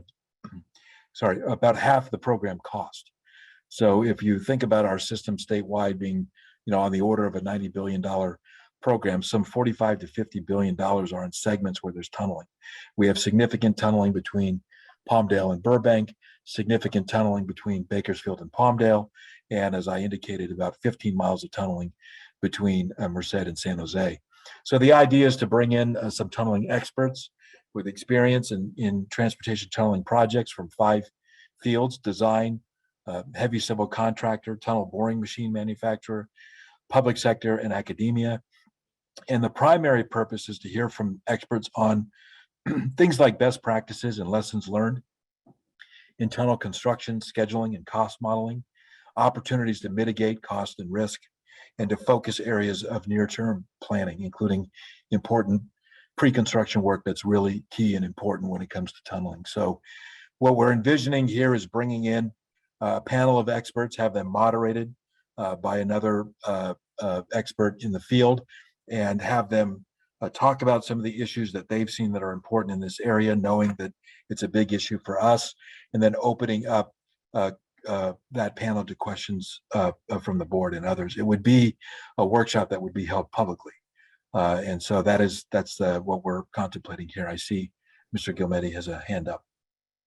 Brian, I understand we might be able to meet in person in April. Would this workshop on tunneling be better held when we can meet in person? It could be. I mean, I'll defer to the board on that. It certainly could be. We just, we know that we have a 2-day thing on the calendar in March. I think the earlier we have these conversations, the better. But I don't have a strong opinion one way or the other than I think it's an important conversation for us to have and for the board to engage in. Again, mostly because so much of our cost issues are tied to segments with significant tunneling. But I defer to the board on that. We can do it via Zoom in March, or we can wait for an in-person hearing and do it then. Again, I defer to the board. Well, we in April, Brian, don't we already have a 2-day meeting? Yeah, I mean, I would probably not choose April for it. I would have to say environmental. So I don't know that we've got the time and the attention to do it in April. I agree with Jim. There's no question it's better in person, but you weigh it against, is it better? We know it's better in person, but do we want to delay it any longer? I mean, it's such an interesting part of what we're getting ready to do, and has been looming over our shoulders forever. Costs that we've heard in the past were amazingly large. The idea of updating what the technology is and costs is going to be incredibly helpful, I think, to all of us, certainly to me. Well, we're not going to build a tunnel for a while. No, I know, but it's just, I think well, you're right, Jim. There's no question we're not. Right. You know, if May is a better month, let's push it off to May. That is an option. I mean, I would just say April is, because April will both have the environmental document and the adoption of the business plan, you don't want to do April. No. But if May is better for the board, we can make that work. You know, the other thing that might be the case, Brian, but I don't know how far along you've been in talking to these experts. We might you might have an easier opportunity at making sure that you're able to fill your panel, unless you've already been working on it and you think you've already got it filled in March. Yeah, we have been working on it. I think we can make it work on either date, but again, I appreciate the perspective that in person might be best, and I'm certainly open to the board's direction on that. We want to look at these machines and hang on to them. So in person would be great. Now, are we scheduled for a 2-day meeting in May as well? I had that down as a tentative. Yeah, it is not at this time. I don't believe it's not. In May. Okay, I think we were asked to at least tentatively hold 2 days. So if others have held it, that we could probably use that time. I mean, we could make it work, and I come back to the board with specific schedule on that. But again, if the preference is to do it in person, we'll find a date to do that. Is there any, I mean, should we talk about a hybrid? I know some people are doing this where it's part of, public hearing and also Zoom. Yeah, I would imagine that when we go back to the public hearing, we'll still have, the in-person hearings. We'll still have a Zoom component to what we're doing, because once you open up public comment avenues, you want to maintain them even when we're back in person. So I think I guess the thing that I think about too is I just wonder, I don't know where these experts are going to come from, but if they're from other parts of the country, maybe even outside the country, regardless of when we have it, do you have any sense for whether any of them were going to be participating in a virtual way on Zoom or something like that, or do you think that they? I can tell you that all are outside of California. Some are international. 5 have confirmed, but again, we can work through the dates. Again, what I think is important is that we have this dialogue and we start looking at this issue. But again, the specific time to do it is something that I'm happy to work through. I just don't want to do it in April. But okay. So so take a look at May and whatever, just come back to us with whatever you find out is going to work best for them and for you and us. Well, wait, before we leave this, I mean, it is true we're not building anything for a while, but we are building our budgets and we're trying to get a handle on cost. And I just know once we hit the summer, everyone's availability starts to go down. So Jim, is this a thing where if it was, I don't know, I've been to one hybrid meeting and it seemed to work okay. Most people came by, attended by Zoom. But it sounds like if our experts are attending by Zoom anyway. I just think these kinds of presentations, I've been through them before in the CTC, are better in person. And during recess, you can talk to some of the people about it and answer some off the record questions or whatever. Zoom doesn't do it for me. I think if you really want to get into the technology of drilling tunnels, I think we're better off doing it in person. That's my personal opinion. Brian, go ahead, Ernie. Yeah, I agree, Jim, with you. So much so, 2 years ago, I went to both Spain and to Italy, but in Italy, I visited the tunneling to see them tunneling. And prior to that, in my other life, as a rail construction corporation, we toured Europe and we visited the new Austrian tunneling methods. And I absolutely agree. It's much better to be able to talk to them face to face. You get much more out of them. And you learn a great deal more. I realize the issues with Zoom that we have, and and the availability of that. But if in fact they're going to present through Zoom, or are they presenting in person, Brian? Well, look, because they are all from out of California and some international, and because the COVID protocols are still in place, we've been working on this as a Zoom thing. Right. However, I don't disagree with the in-person, Yeah. request and benefit. And I think let me do this.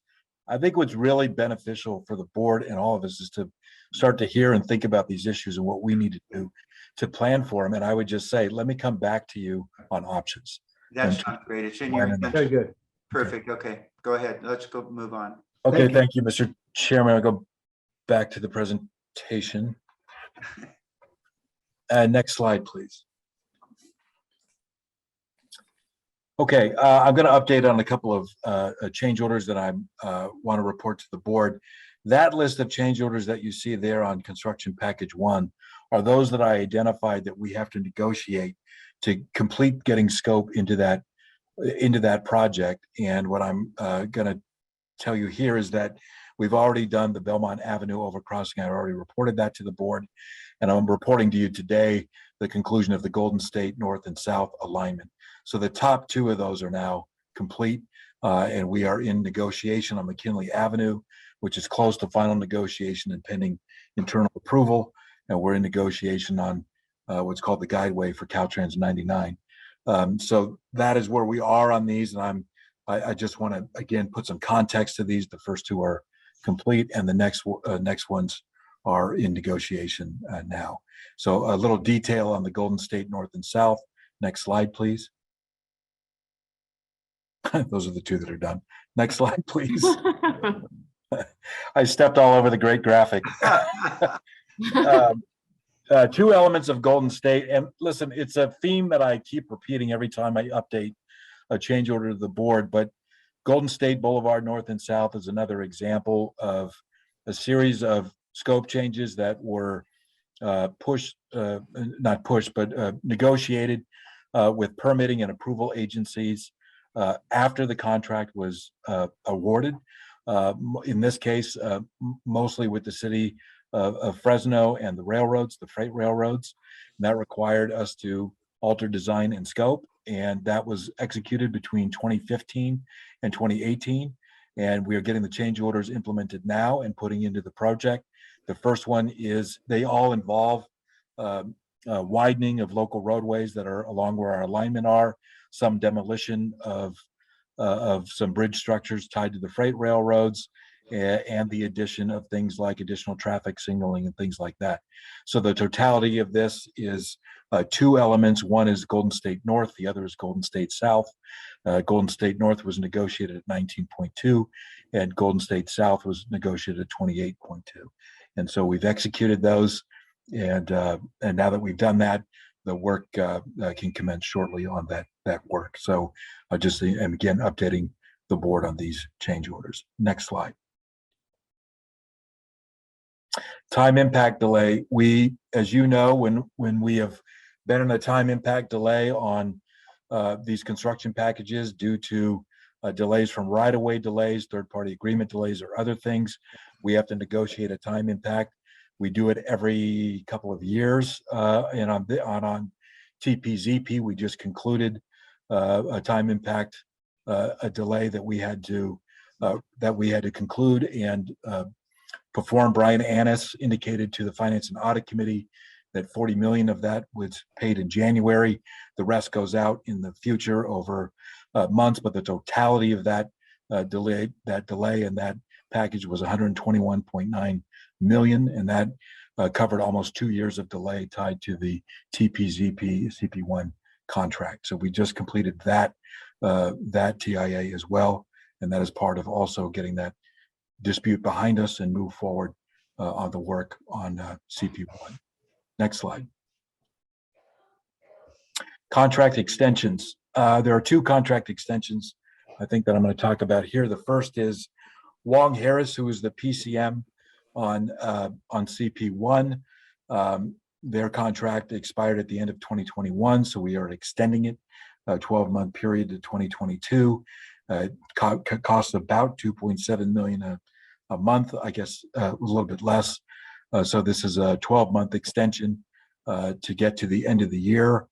A couple of things on this before we extend it again. I've asked and directed our staff to do a full evaluation on these services before we consider any other extension. And also, I would note in the PDS RFQ that you just approved, we are considering PCM services here, and we will, as we bring on the new board, we'll consider that option as opposed to an additional extension here as something that we will consider as we go forward. So I need to report to you that we made this extension to make sure we have management services in place, but there will be options on this as we get to the end of 2022. Next slide.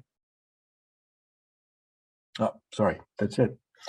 So with that, I'm happy to answer any questions of the board.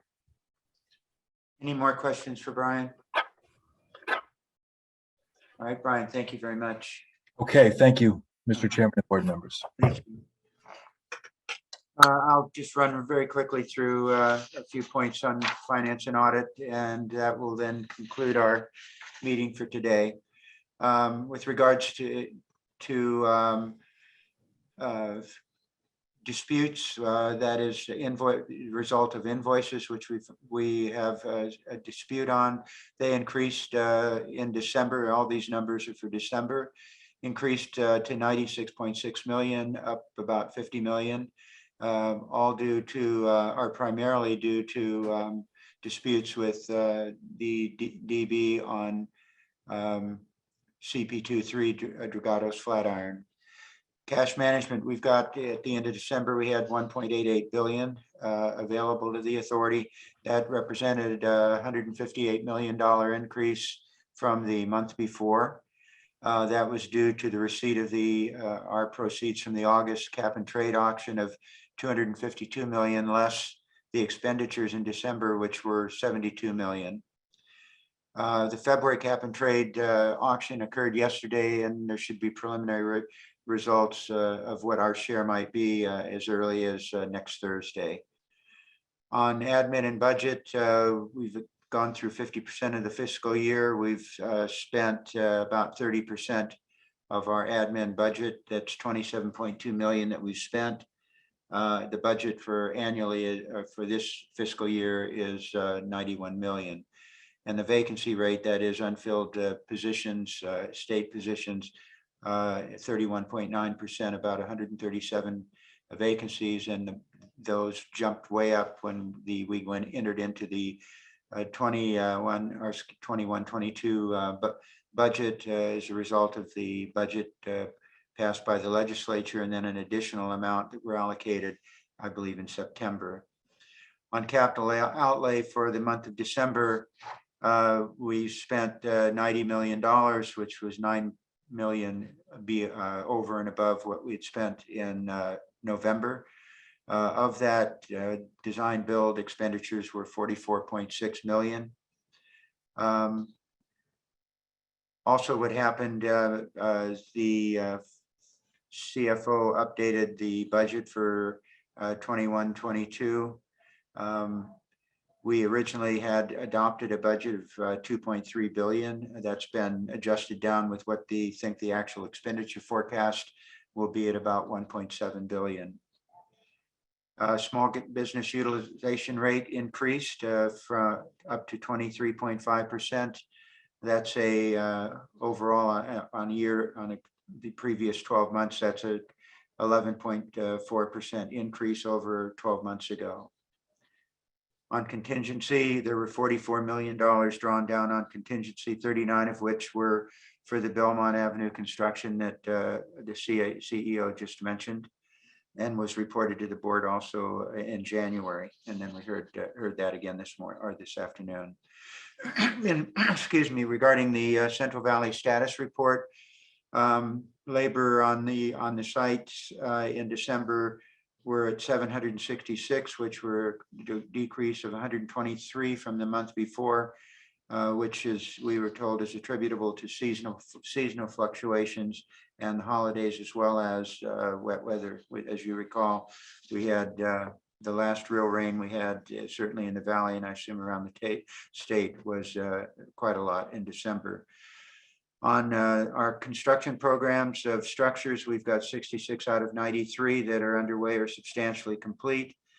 That's an increase of one from the previous month. In Guideway, 86 miles out of 119, that's 72%. There's no change from the month before. And right-of-way, which Brian also mentioned, as we stand today, we have 269 parcels that have been purchased and delivered. At the end of December, it was 241. That was 89%. We're now over 90%. And that is a quick summary of F&A today. Any questions from anybody on that? All right, well, thank you very much. That concludes our agenda day. And to my colleagues, thank you all very much for your well-placed comments and for the work that you've done to get here today and for getting us through this meeting. For you and the public, thank you for joining us. We will look forward to seeing you next month, and we appreciate your participation. With that, to all of you, have a good day. Thank you, Tom. Thank you for your Have a great leadership. weekend. Thanks for Thank everything. you, Tom. All right, bye all. Bye. Take care. Thank you, Nancy.